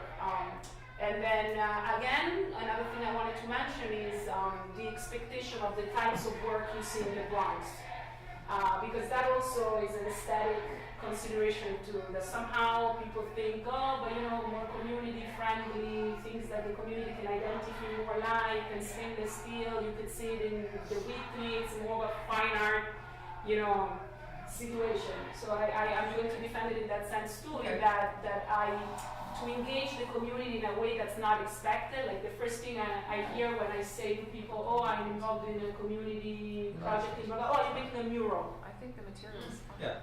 So that to kind of like reimagine that narrative thoroughly to the point where also the sort of capacity to engage metaphorically with a community that may not be exposed to this sort of aesthetic on that level, maybe a surprise or something unprecedented. So, or a narrative that can be like sort of a new type of discussion over artwork in a certain neighborhood. That and I think the weaving and the organicity of this is something I'm fully committed to, and I'm totally bombarding. Your call. Yeah, that is my call, because it's one of the things that most frustrates me. Is like, how can we make this look even more like a weaving? More inconsistent, more irregular, more undulous, porous. So that is something that I'm completely hoping to resolve in preliminary design once we get our hands on, this hands-on process. So I'm really thankful for this really thoughtful program. Well, thank you for it's a great project. So much. Great work. Thank you. We'll give you a quick overview of the Tilden Community Center and the current state of progress, and be interested in your feedback. The goals of the project are to provide space to support learning, physical and mental well-being. It's a resource for the entire community that is currently doesn't have a facility like this in close proximity. And we're very sensitive to how the building is integrated in the community because it is a low-rise, detached, single-family dwelling. It's in East Flatbush. Currently, the site is a multi-purpose play space for parks. It is a asphalt area that is used for soccer or other things within the park for the community. It's outside of the flood zone of the community. It is within walking distance of a large number of schools. It's close to a large cemetery, and there is a retail corridor approximate. Again, zooming in on it, this is all low-rise, 1 and 2 family, single-family detached dwellings. The park space overall and the building site. Changing the orientation so that north is now to the left. Tilton Avenue is here. This is East 48th Street. This again is the project site bounded by existing basketball court, handball, tennis court, and then a children's play area.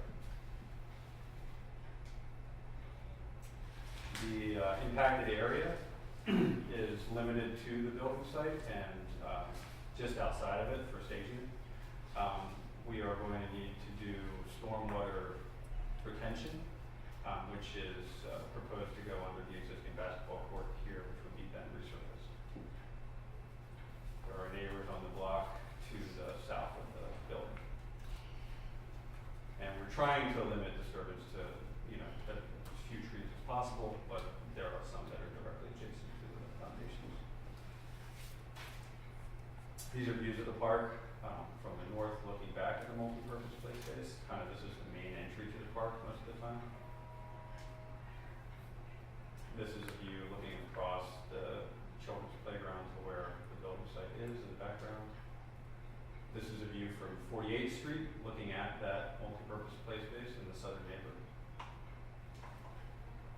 This is a view looking to the north on the same street, back at the project site. And this is again from the entrance looking through where that existing basketball court is, some trees, and where the building would land. And finally, within the multi-purpose play space itself, a composite image showing 48th Street again, and the site itself again from the south looking toward the north. So in locating and massing the building, we're conscious of the fact that there is an adjacent neighbor. One of the biggest programmatic drivers of the design of the building is the basketball gym, which was requested by the community to be a full NBA regulation size court. It is a 2-story volume, and in order to make the building less imposing, we're locating it partially below ground. And once we set the location of the basketball gym, also intending it to be to relate to the program in the park, the basketball court outside and the other sports courts. The rest of the building was able to also maintain a 10-foot distance from the neighbor. From there, we tried to break down the massing of the building by making the largest volume a 1-story volume and putting in a setback at the second level with an outdoor track, which then corresponds to the massing and the setbacks of adjacent buildings. And the 3rd story was meant to also be in materiality and in expression a lighter, more luminous volume hovering above. The circulation also serves to break down the massing laterally, so the parts adjacent to the single-family buildings are narrower, and the larger volume is in the park. Here you can see the site plan. We've used a 10-foot separation distance to provide a service drive for parks to relieve traffic and congestion on the street. Here is the landscape site plan and some of the site materials, the existing park fencing, and the proposed, which then adds an entrance, a service entrance, but also a pedestrian entrance into the park from East 48th Street, separating the building from the park functions. The paving and site materials are meant to basically refer back to the existing materials of the park and to integrate the site back into the park with minimal disturbance or disruption. Landscape sections, and the materials are mainly standard parks materials. And planting meant to refer back to the existing planting in the park.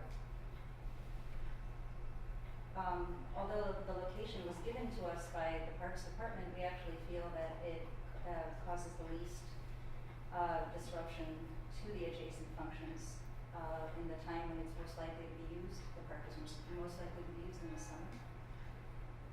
In the winter, there's a little more shading due to the low sun. But positively, it doesn't affect its neighbors from a shading standpoint. It's also positive.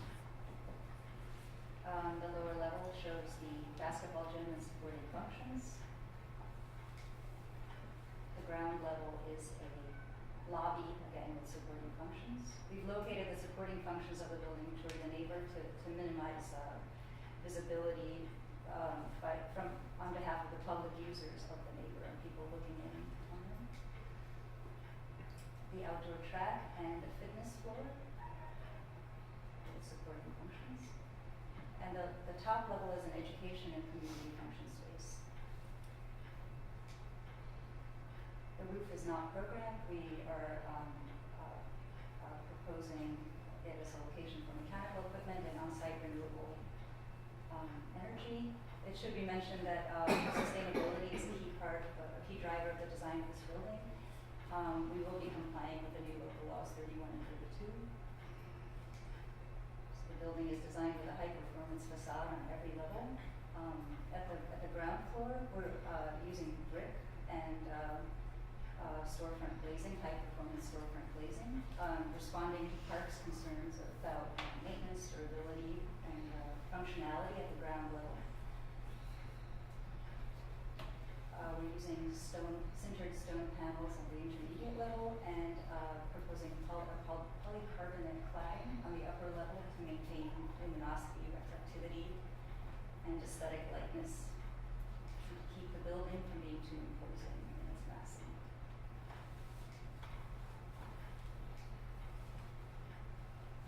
We also are putting a lot of glazing in the main stair corridor to encourage active design and make the stairwell visible from the street.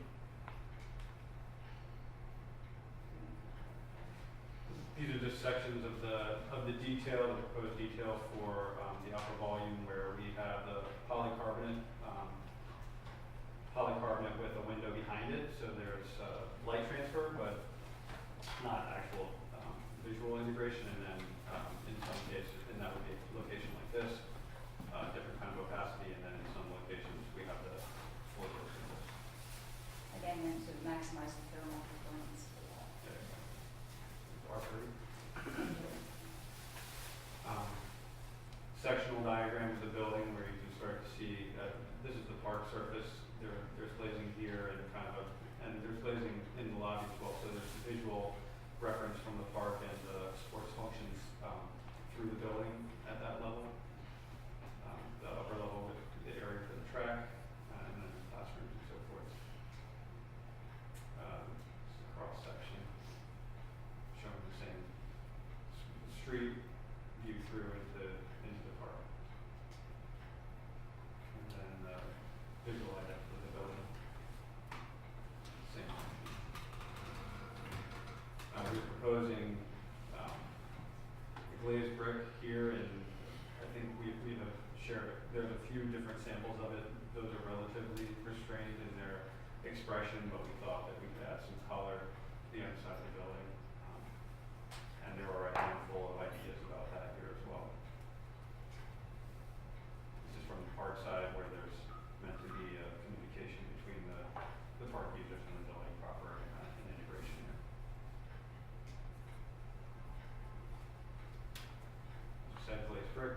permanent sintered stone, the triple glazed windows that are hail resistant, and then stucco. And these are alternates where we might, put a couple of different brick tones in, either warming the building up or cooling it down, and a determination how saturated you might want the underneath stucco to be. That's our presentation. I had a question about, let's see, so maybe we could go back in Sure. here to the building there, any of these. So, so you're stepping, just about the massing, so you're stepping back in deference to the neighbor to the south, right? Yes, I think. I mean, I understand, actually the track is the thing that Functional does is that. functionally holding you from moving that upper piece. So you get the wedding cake no matter what because you have the track. Yes. And the track, was it ever considered that the track be enclosed? Is it a budgetary concern? What is the programmatic situation with the track? Yeah, on the client side? It was originally considered on the roof. It was kind of conceived as an outdoor track. Mhm. We could enclose it. It would certainly impact the budget, which is, we're just on budget now.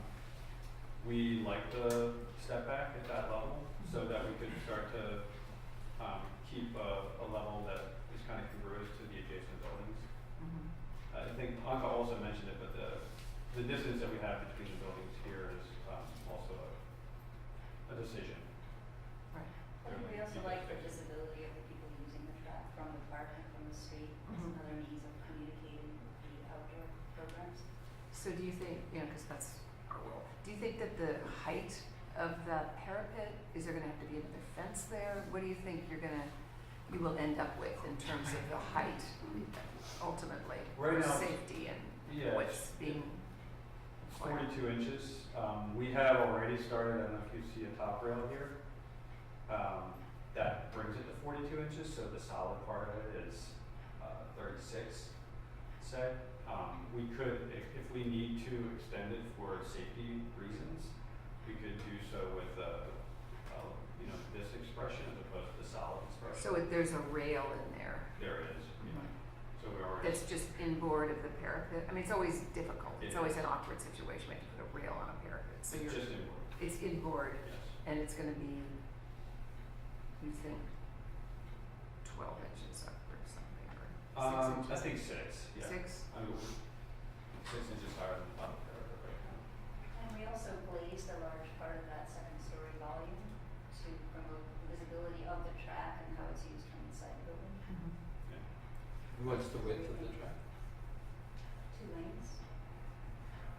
Another reason that we brought it to this level as opposed to the roof was programmatically, we go back to the plans. There was a desire to keep the athletic functions and the quote-unquote adult functions kind of in the lower part of the building. We have a children's center that's here, and it seemed to make sense for that and the rest of the learning environment to be at the highest part of the building, directly adjacent to the elevator and stairs, so that it was directly accessible and better from a security standpoint than mixing that programmatically through the building. There was a request from the client to separate the children and adults. So this is, But why not just flip the levels and put the athletic all over the top? Well, the basketball court is kind of the main driver for that in the lowest part of the building, where we're trying to break, the two-story volume down a little bit by sinking it into the grade. So I think if you put the children's functions in the middle, then there are adults kind of circulating to the other buildings, and that was not ideal. Right. Yeah, that's better consolidated and separated. Is the track banked at the corners? It's not banked, it's just curved.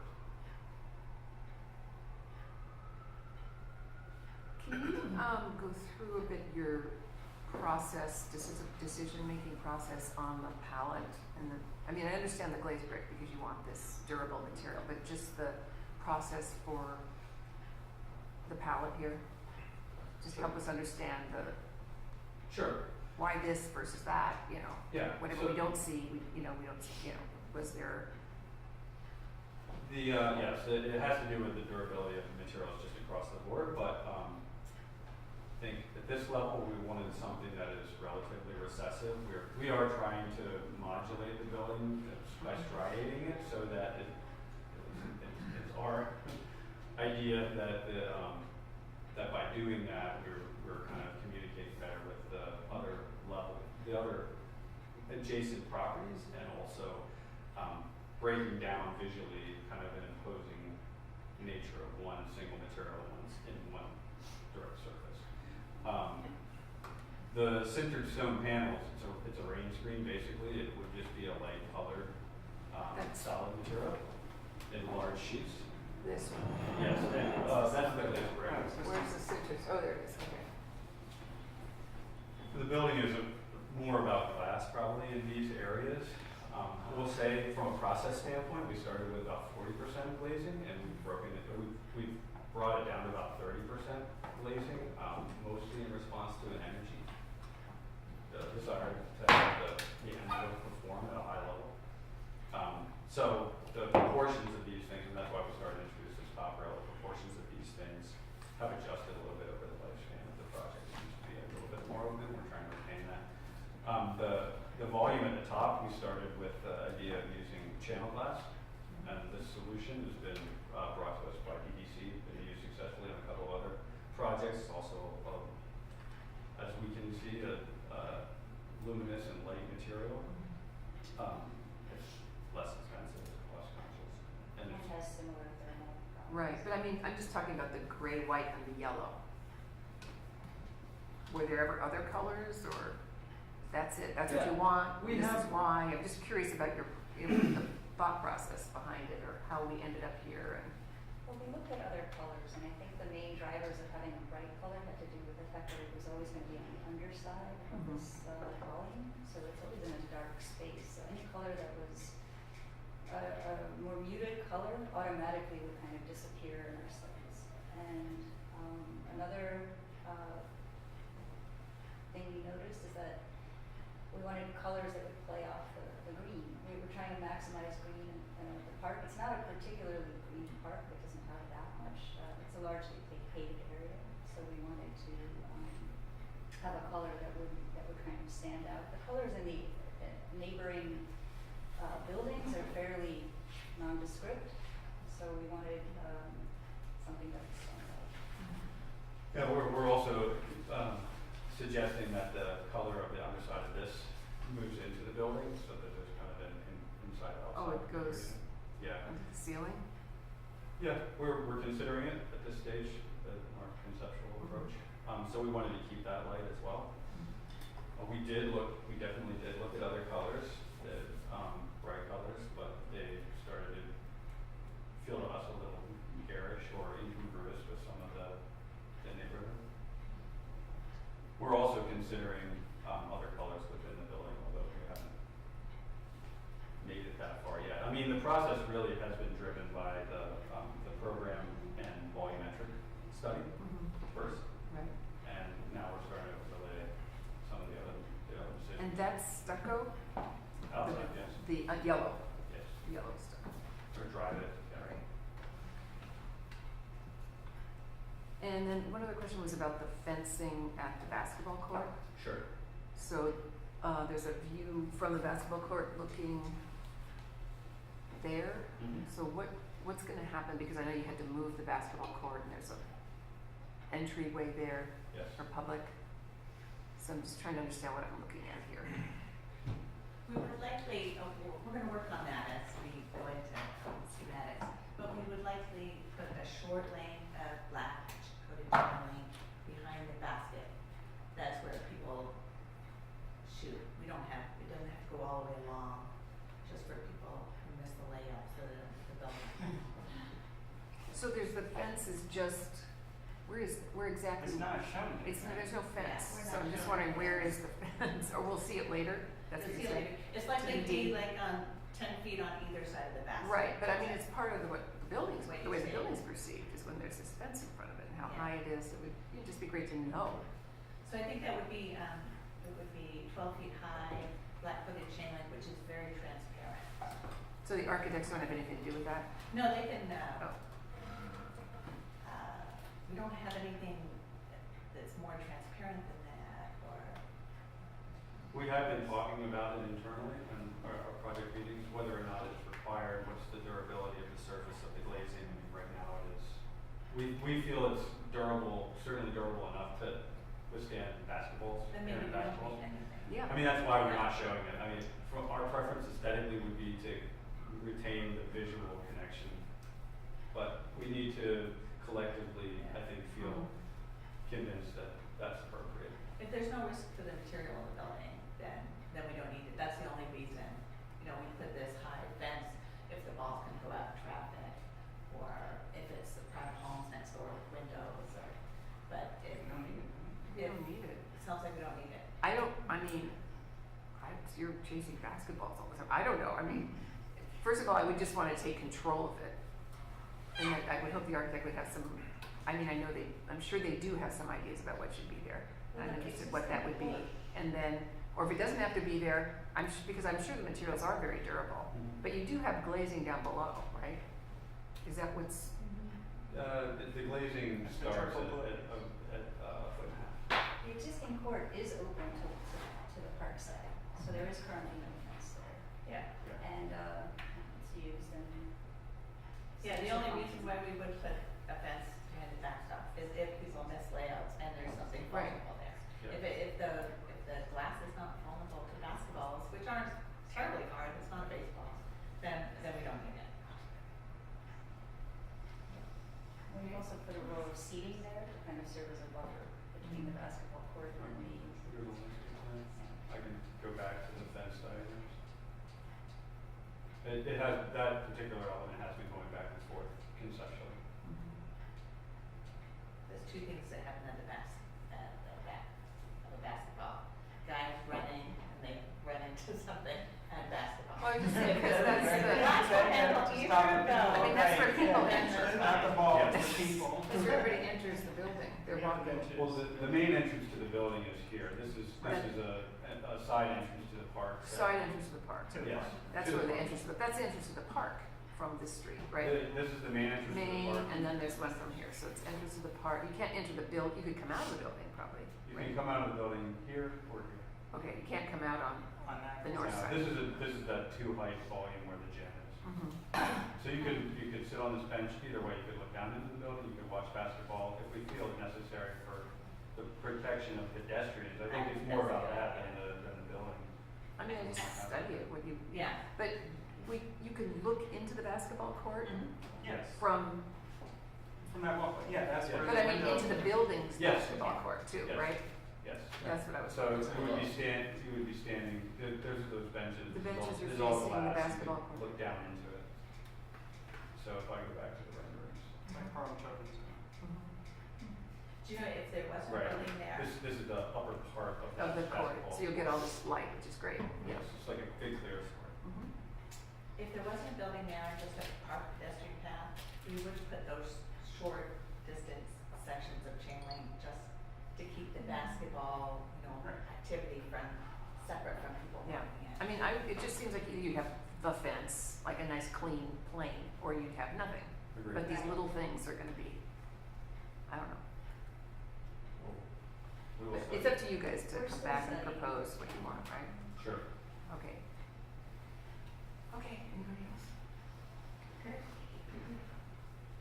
Color perfect. Yeah, explain the yellow, I guess. As a color choice? Uh-huh. Okay, well, to the point about the material palette being relatively restrained, we thought that it's nice to put a bright color in the building. We've worked on some in the past, public buildings that's been successfully deployed, let's say. We chose yellow because it is bright. We think it works well on the underside of the surface as opposed to, and we looked at blue and green and orange. And this one was the one that felt right to us from a brightness standpoint. And it's simply painted, not simply, it's painted stucco, Yes, which is the underside of the third floor. that's right. And potentially the ceiling inside that level as well. I mean, not in stucco, but. And where would the it's not, is there a light on the track We're for starting- nighttime use? We're starting the development of the lighting of the project. We're trying to restrain it as much as possible on the outside of the building. Also from a lead standpoint, we have limitations there. And we'll have a better answer for you Next time. Yeah. Did you? But if you have an opinion about what we should be doing there, I'd love to hear some things. I'm not, I mean, just speaking personally, the yellow is slightly odd, I think, but, you know, I'd love to see the next time the examples where it's been successful for you guys in previous buildings. Okay. That would be great. Sure. I think it will also be interesting to see some renders or just some renditions of the building at night to understand Yeah. how it's going to glow. We started that last week. You did? Yeah. Because it's Yeah. going to be very glowy In a and residential in area. a residential area. I love the materials, but, and then I was wondering if you considered, or there's any consideration of putting the color on the brick. I mean, I know brick doesn't always come in the greatest colors, but using the color as the base, not to, you know, redesign your building, but just, was that ever part of the process, or was it always just the hidden yellow? I think we're also looking to add color in the interior. And one area that we've also considered color is the surface and the walls of the basketball court. Mhm. So you look into the volume and see color. Mhm. It's a lot of color. Now, whether, you know, that would be a similar color or a different color, I mean, that remains to be seen, but I think the idea was always that the exterior materials would be neutral, and there would be accents of color from within. And the third location that we're considering color also is this basketball surface, which is going to be redone. So there's the potential for kind of three kind of large swaths of color to speak to each other in those surfaces. Mhm. We're developing it, but, and we have looked at a lot of colors on the interior court already, but it's kind of a balance between those three elements. We did also look at other colors for the brick base, but I think we felt like it was less successful in its integration with the neighbors in that band, which are relatively muted generally, than by bringing like a bold color in that large swath. And the upper program, the top floor program, will that be used in the evening? Yes, because there will be classes. So it'll be glowing. Yeah, but let me say, I mean, even though the whole thing will not glow, the areas that will glow will Just just be those the windows. pieces. Yeah. And then one other final question, not to belabor all this, but the condition of the window detail where you have a window behind, you have a double skin essentially. Yes. Because, I mean, why wouldn't you just, you know, have a Do it with film glass. in the glass? We like the variation in having three different conditions of that wall, where some of it's set back, some of it's not. We could do that. No, I mean, I'm just We could do it wondering either way. why, so you were looking for this difference across We these? are, yeah. It's also slightly better from a performance standpoint when we have the polycarbonate and the window. And So it'd we're- be interesting to see that, to understand how that would operate, I guess. I mean, it's helpful to understand what you're thinking, because when you see it, you don't really Yeah, get so- it in these elevations, right? Yeah, it's not so, and maybe this is a little disingenuous, and we need to work on the level of transparency that's happening in the location with this, where the polycarbonate would be in front of that. That's fair. Okay. Thank you. Look forward to the next time. So this is the field house at Al Hollow, which you saw before in 2008, for those of you who remember that. This is a new version. The budget is $6.5 million. It's roughly the same square footage as the last project, which was 2,500 square feet. Just a little bit of history. This is the previous project, which was not built. It was started. The project was awarded to a firm that was a cabinet maker, and they really weren't equipped to build this, and they proved it. The only thing I would like to mention on top of that is that, Nancy, I think my numbers are right. We have 38 projects with you right now, and I say that of all those contractors, not one of them could build this. So it's just the fact of working on some of these projects. Certain parts of this plan were realized. The parking and also this path that was built. Where was the building in that scheme? Sorry. This is the building. There's, So it had a planted roof. There was a mound here that was used as a geothermal heat sink, heat pumps. There was actually a wind turbine up here. The building had to be placed outside, that's it, the fall zone of the wind turbine. It was a completely different approach to the project. This is meadow mix. We planted meadow mix at Ocean Breeze, and the fire department required us to cut it down. So I think there's many aspects of this project that may not have been so successful.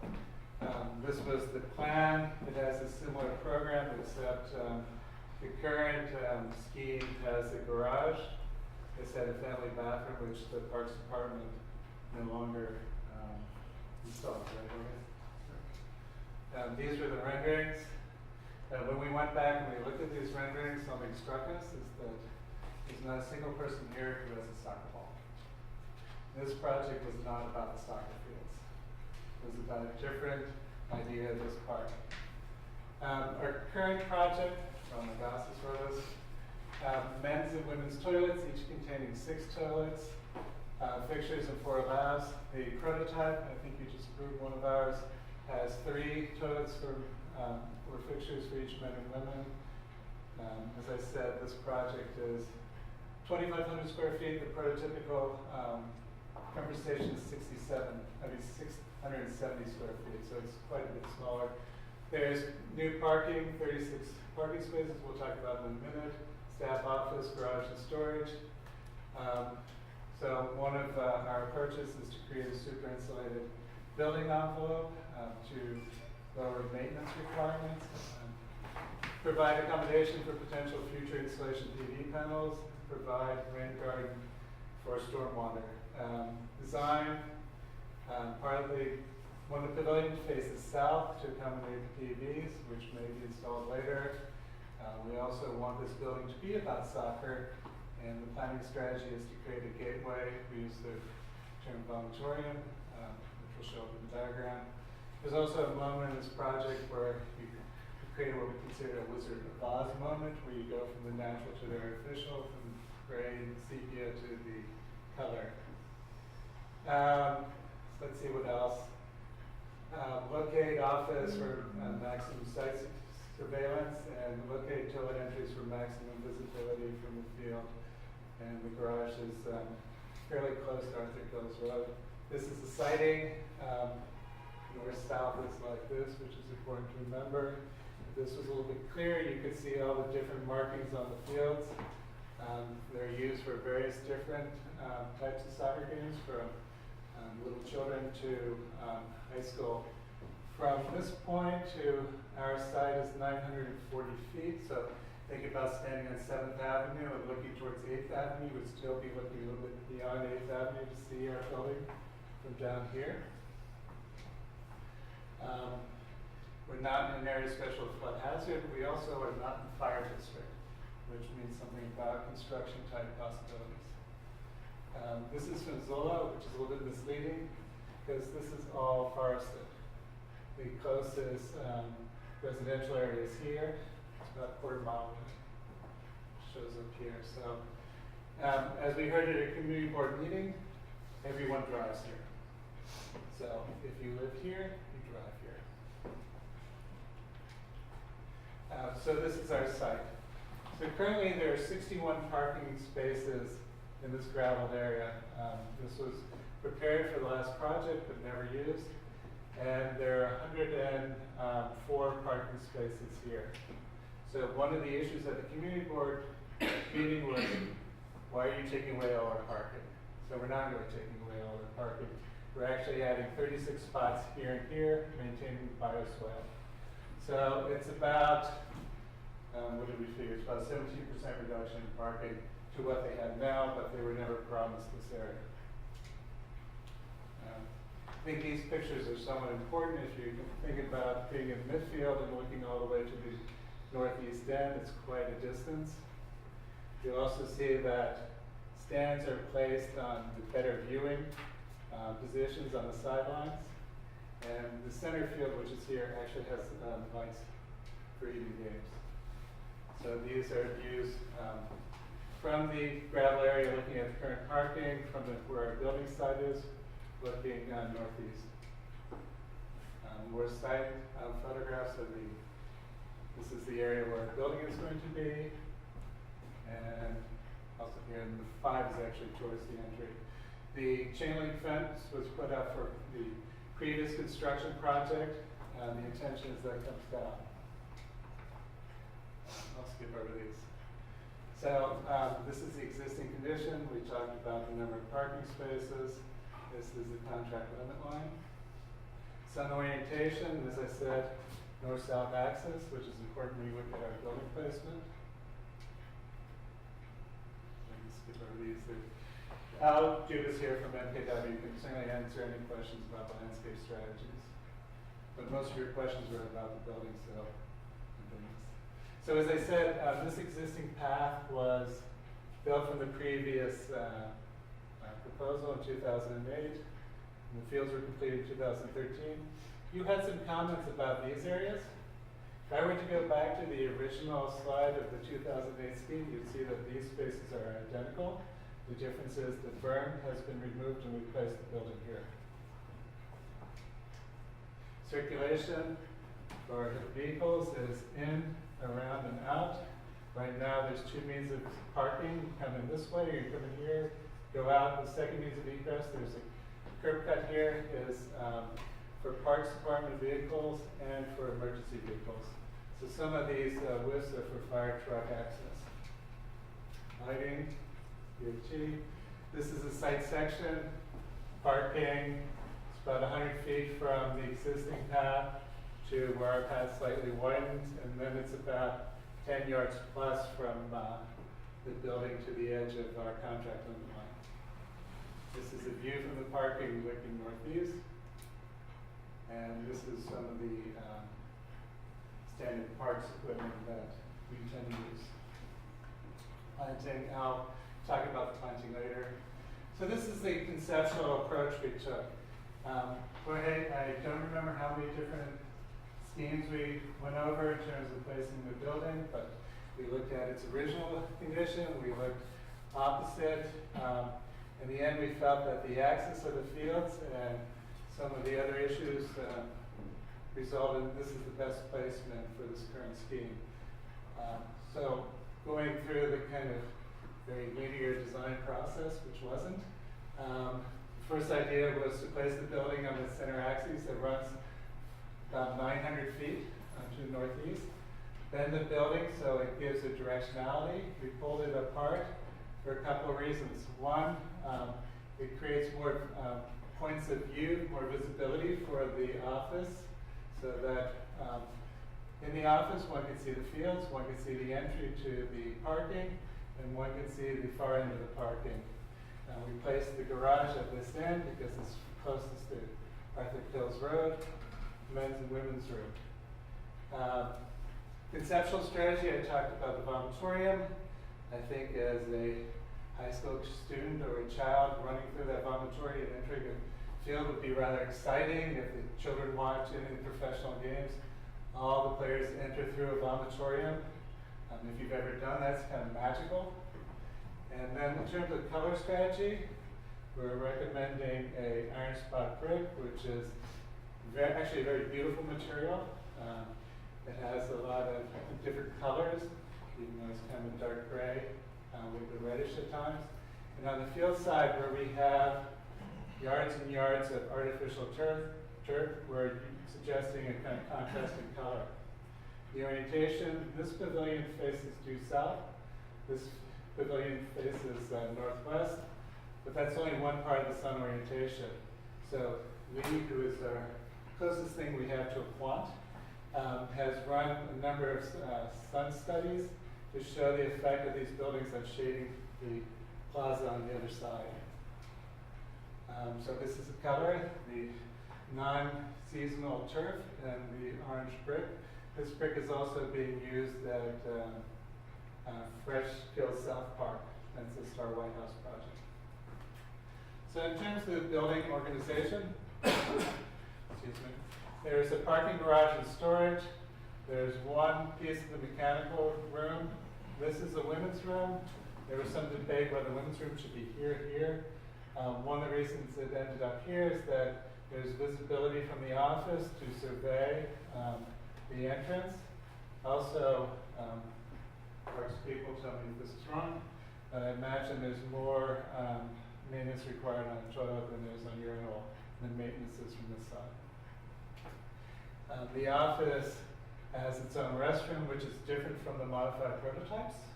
So that was a requirement here. There's a locker area, and the other half of the mechanical room. There was some suggestion that this is two buildings. Technically, it's one building. If you think about lifting it above ground, you have the foundations, and there's only one set of services. So it's actually a single building. This is the men's room. These are sections. Mechanical equipment is in the soffit here, or the soffit, also in the mechanical rooms beyond. In terms of material, I mentioned the iron spot, or the manganese iron spot brick, which is a beautiful material. We use it hybrid, right? Yes, that's right. So you've seen it before. Above 8 feet, we would like to use a kind of rusticated patterning. The idea is that the facade faces south, so during the course of the day, you'll be able to see the play of the sun, if the sun comes out, on that facade. So it has a little bit like a sundial effect. And then facing the yards and yards of artificial turf is a glazed orange brick, very flat. And then instead of the typical perforated metal screens, the ornamental metal screens, which are extremely expensive, we're recommending making a screen out of brick and glazed brick, which is on the table. We're also using triple glazed windows, which have a great U value, and polycarbonate, which also has a very good U value. So this is the wall section. I'm sorry. Another wall section through the window, which shows the way the glazed brick screen works. Corner detail.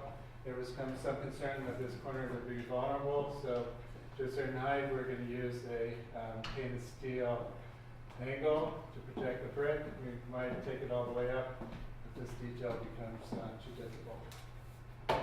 Once again, the idea is that the PVs would be on the south-facing pavilion. So we 35 kilowatt per BTU per square foot per year, which is 1/3 lower than the average energy use of a building the same size. Get that right? Approximately.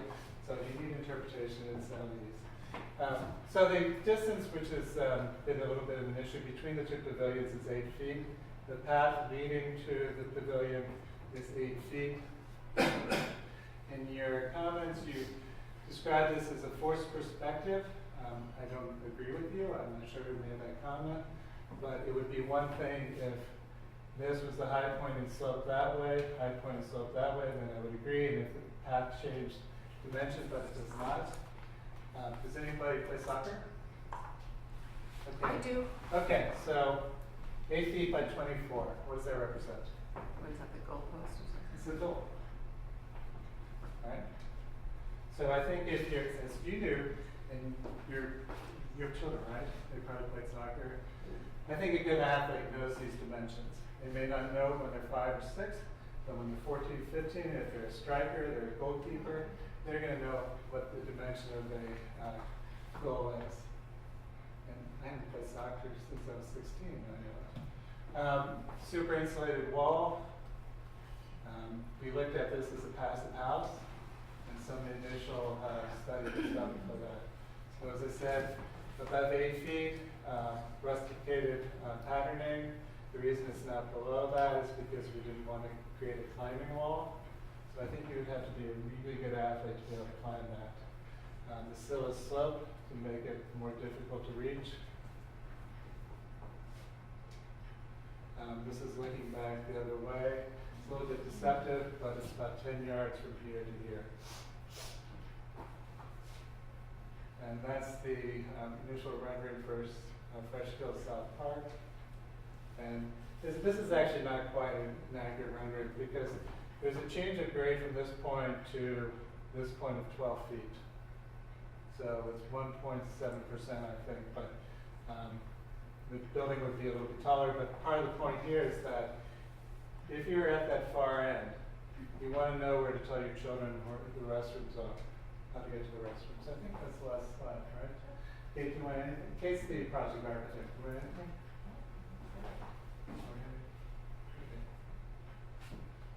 I can also go over your questions if you want. You should probably start with the site, or you want to start with the architect? Okay.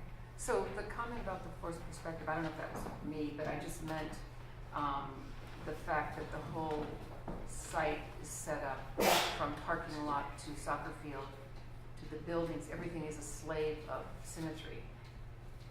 So Okay. that's what I just meant, that you're kind of forcing everything through the center. And it does appear to be two buildings, actually, if I look at the footings. So, I mean, I think we can see that it's two buildings, so you end up with double perimeters and,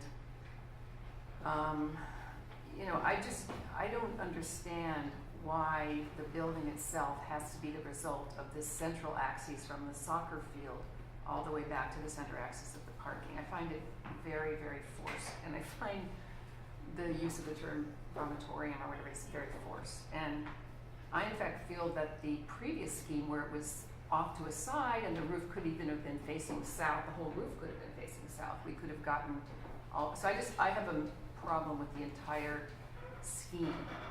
And Okay. there's a kind of false logic about how we had one thing, we broke it in half, and we made the center thing, but there, you know, one could kind of make points all along the way, so All right, so can I start there's saying probably why- no meeting on the minds of What this. needless to say, we don't agree. Yeah. We don't agree. Okay, but let me start by So- saying what is problematic about this scheme. You're right that this roof could have been south-facing. It was actually sloping south, being on this axis, so it's not quite south-facing. Secondly, what has been an issue in all our conference stations, and we're working on 38 of them, is views into the site. This blocks a large portion of the site. Secondly, if you think about the overall plan, you're requiring most everyone either to walk this way or to walk this way, but the desired path is right down the middle to the center. Also, there's a suggestion about the force logic. Well, there's kind of, for me, it's an obvious logic. The axis exists there, and as I said, the scheme was not about watching soccer. There was a comment about sitting here and having a picnic. But these are the wrong places to watch soccer. And as a soccer player, you know that. You're looking at the goalie, and the only person, from my experience, who stands here is the obnoxious father, like me, who is coaching their child. You don't go here to watch soccer. You go to a Premier League game, the people who sit here are the hooligans who sing. The best seats are always on the sidelines. So I don't think this actually accomplishes as much as that does. So yes, the building could have been a single volume. We actually looked at putting a passageway through it. The issue there was one of security. So I think the current scheme is much better in terms of security issues. One thing I think what was, sorry, one thing I think was discussed was maybe pushing the building back. But there is a logic to the site. You say it's forced, I say it's there. And there's a notion that symmetry is I don't know bad. if this is going to go anywhere, but also there's a question of where people gather, and if they're, it's not really a debate, we're commenting on your scheme. So it's not really a debate, we're just giving you feedback. That's what this process is about. I'm not treating this as a debate. I think that you and I have very different opinions about this particular site. I've been working on this site since 2005, 2006, right? I think there's also this issue, Commissioner, about what a contractor for the Parks Department can build. Now I said 38 projects. Kate will tell you what it's like to go to these site meetings. The idea here was to give them something simple that they could do well. So the emphasis was on trying to take two very simple volumes and make something rich out of it. You don't like vomitory, I think it's exciting. Different sort of things. So I guess just to continue maybe about the space in the center and whether, Sure. where people will gather and how they might gather and whether you might provide shading for that. How generous that space might be, and that whether it refers to a goalpost seems kind of here nor there, but rather it's more about the numbers of people that are coming through. Sure. And So- how you might receive them, and whether there's, it would be interesting to see the solar study, but also if there's canopy. The other scheme had a canopy at one end where people could Yeah, but gather. once again, that was not really about watching soccer, so I would imagine you have been to many soccer. Well, I don't have to personalize this. No, I okay, think the but point being that I people wanna watch make it so soccer that- from the sides. All right, so typically. I'll personalize it, I'll say it's about me. So for 15 years, I went to soccer games. I went to soccer games in every borough and outside the city. There's this notion that families spend their day at the soccer field.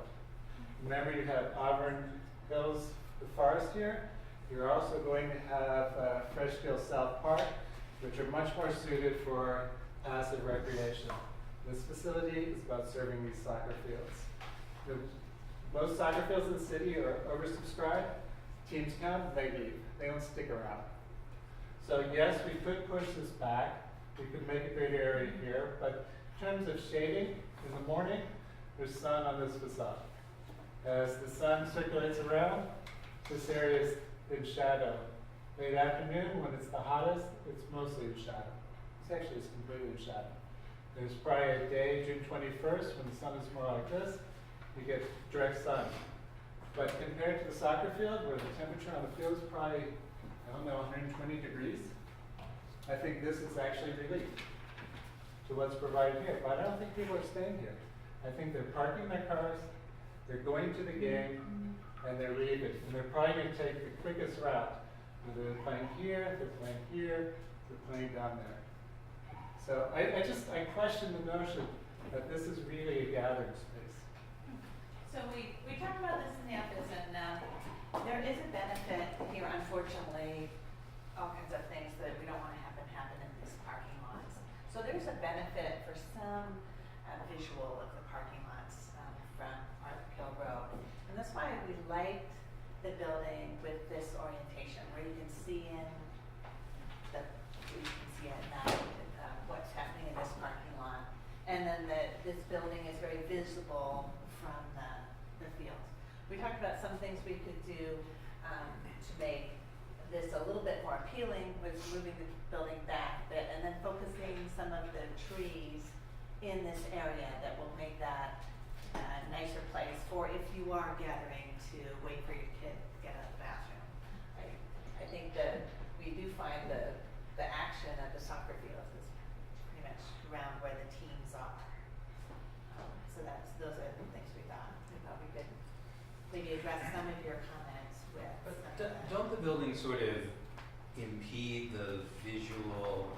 Most people who come to the park and drop off their kids are going to park as close as they can to the path that gets to the soccer fields, right? So they're all going to be centralized in that central access, and whether we like central axes or not is a little bit beside the point. But it would seem to me as though people would welcome a visual connection between the parking lot and the fields themselves, which the buildings impede. Okay, so can I answer that? Yeah. So first going back to the previous scheme, which was predicated on blocking all views of the parking from Right, the but field. we've started again. We Okay. respect But that. You don't have to deal with that. A long time ago. The context of the years that you enter the fields from the side. We're not saying your idea is worse than the old idea. No, I'm not, I'm just giving context. So why we ended up where we did. So let's go back to the building on the site. Okay, so there's a suggestion that frontage blocks all the views of the. Not all, but a lot.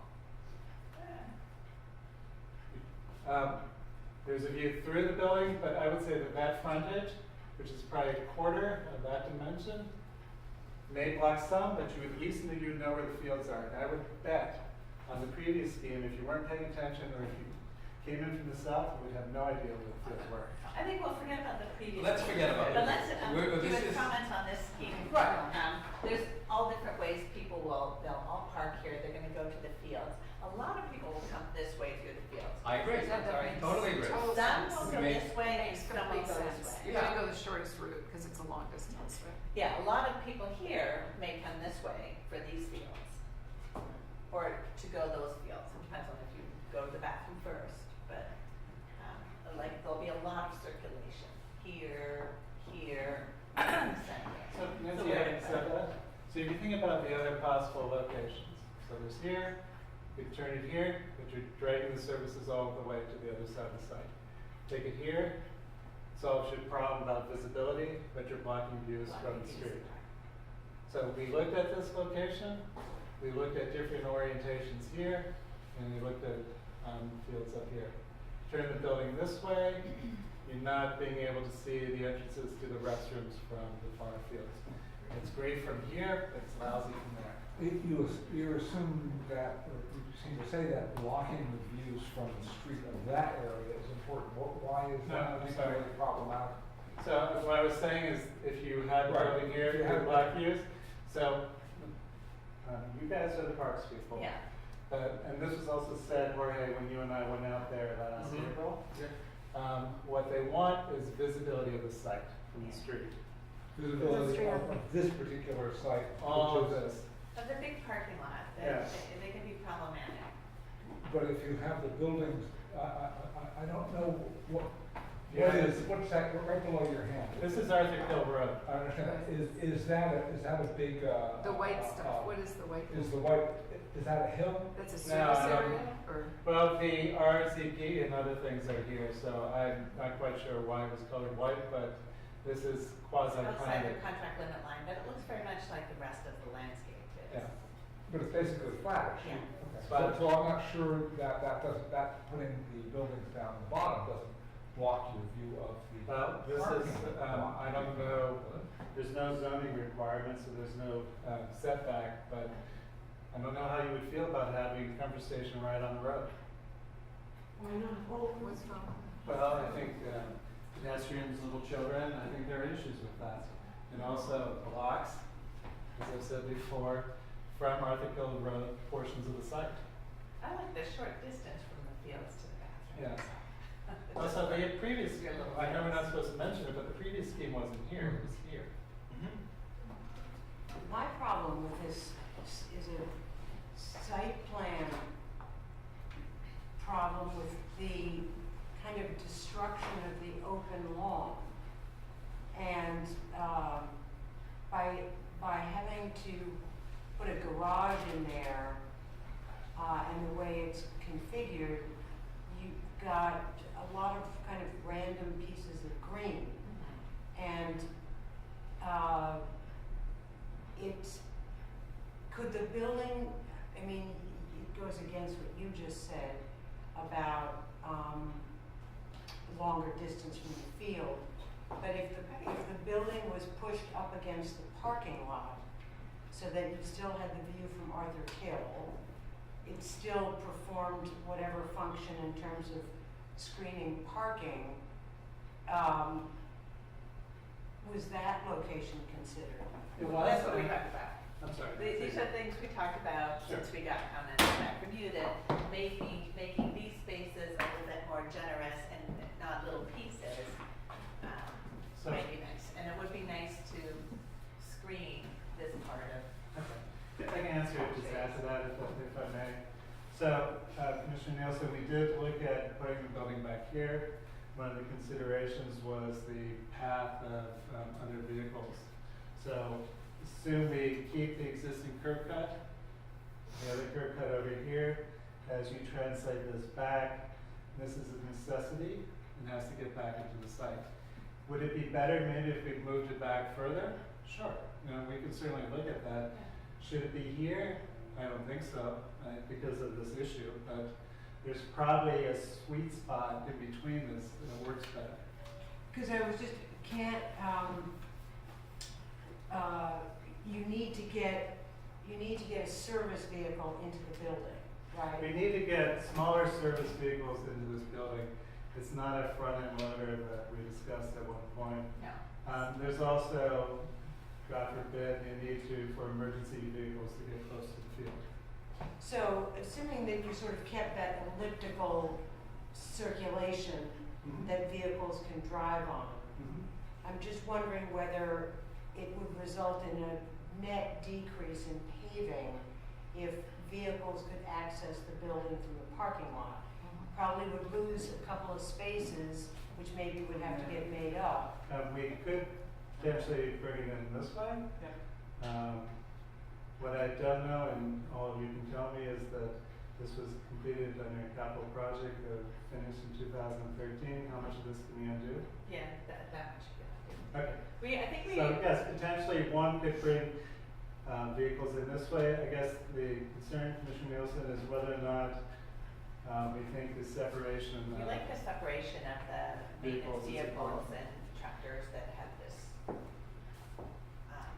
things to maintain the fields, taking that away from where the pedestrians are. I know there's not a lot of people walking. Oh, I don't think there's any. But right? we're I mean, that's what they told us at the community board hearing, right? Yes, yes. But you know, when we look at playgrounds and when you have scoping sessions, there's always a very clear intent to provide program for the site. And I'm just wondering, I understand obviously what happens on the soccer fields and parking, but what is in your mind the intent of that lawn, of those multiple lawns? Yeah, I think there is benefit of moving this building back a little bit, because these lawns, this green space, some of it would be a little bit nicer on this side. Some of it would be nice to screen this, and some of it's taking the water from the roof. Yeah. So that's. I mean, I just feel as if that's backing that up. A lot of lawn that is not really in service of anything. Right. And it's not environmentally responsible to do it. And it just seems like there ought to be more value to that green space. And then if you could also not hem the building in with paving, it would be a more full site.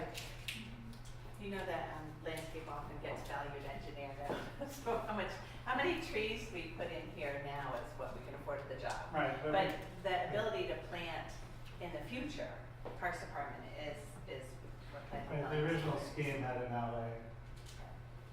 But is the, but just the green is more expensive than asphalt, is that what you're saying?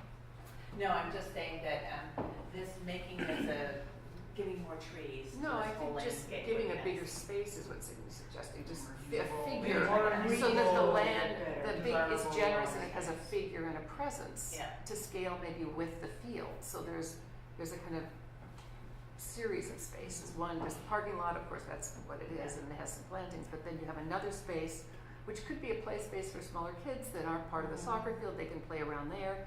And then if the building were pulled to the west, on the other side of the walkway, then that would be larger and it might face south, and then maybe it gets a little closer to even less asphalt. So I was wondering if does the road need to go all the way up the service road? No.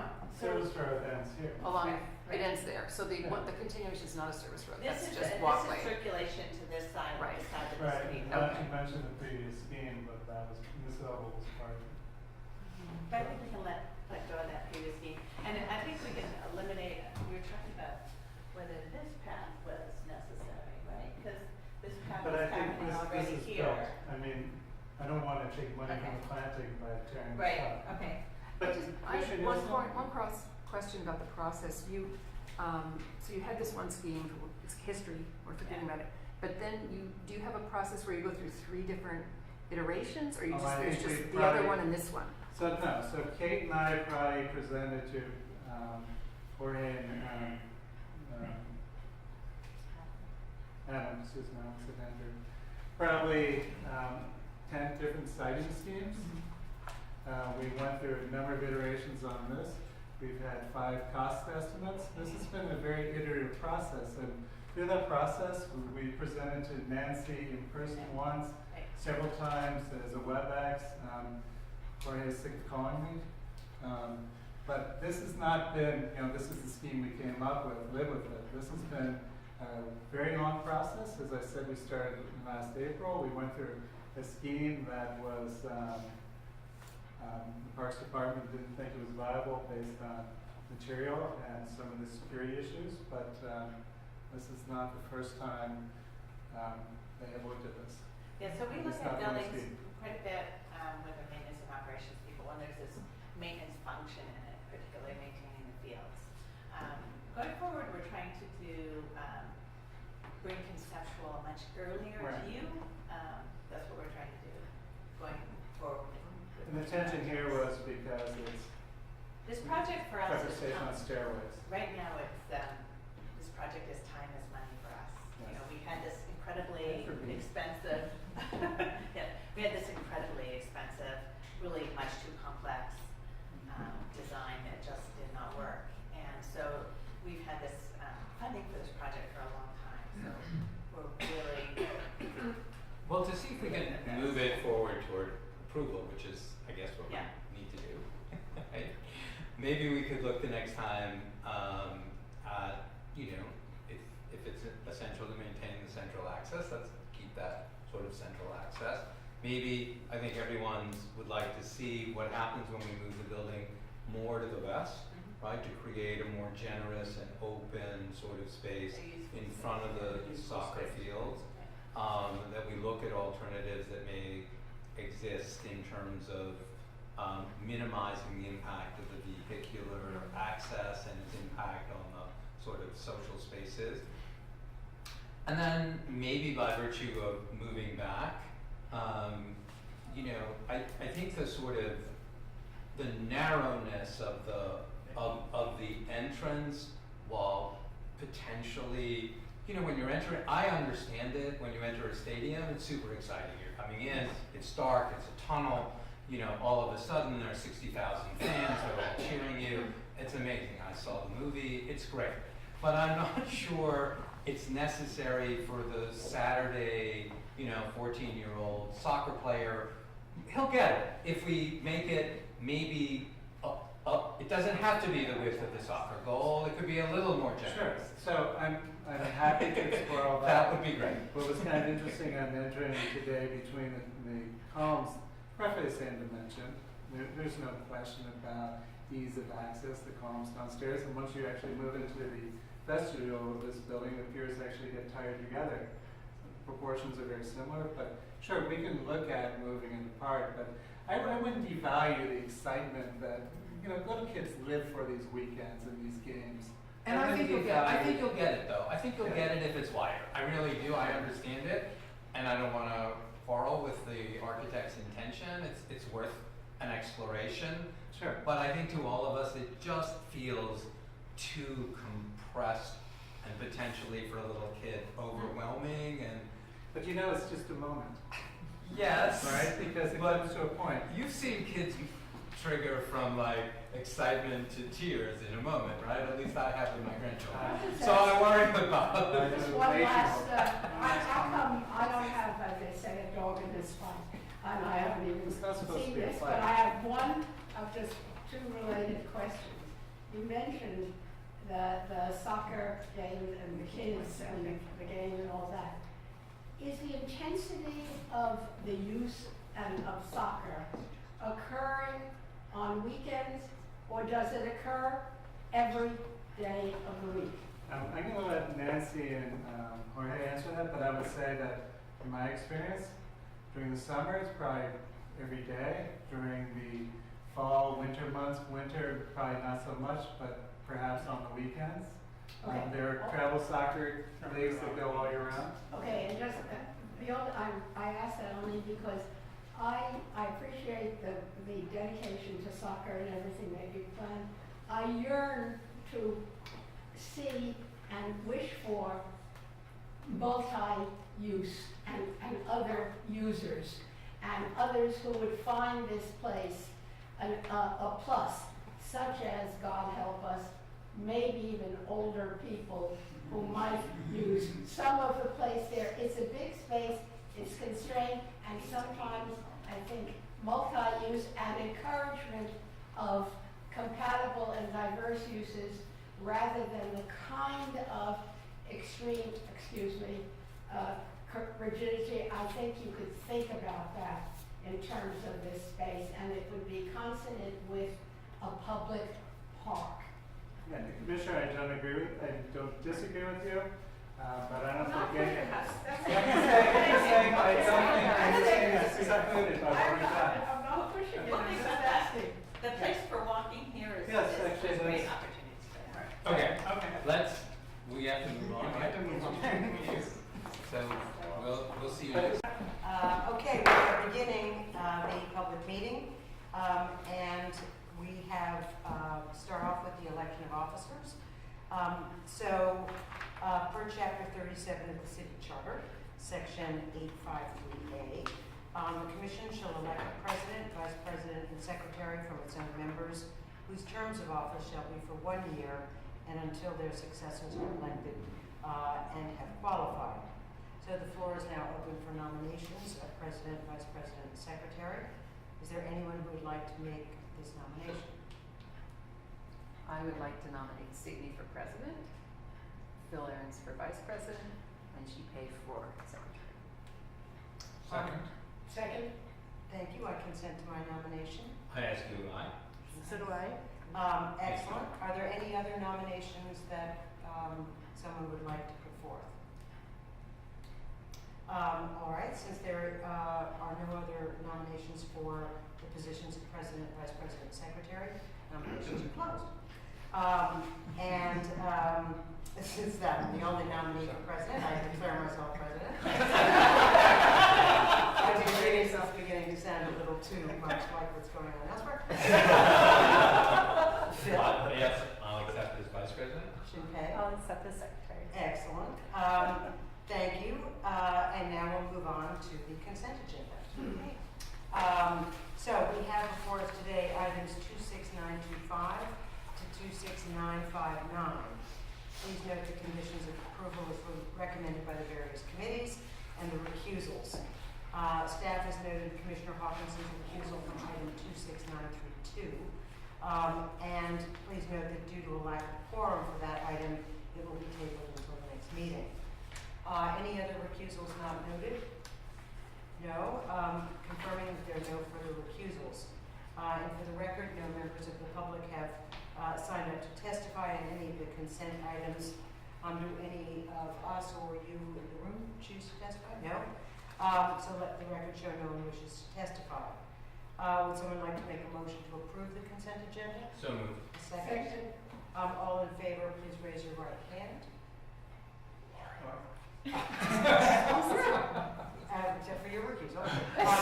So we have unanimous consent on the consent agenda, and the public meeting is now adjourned.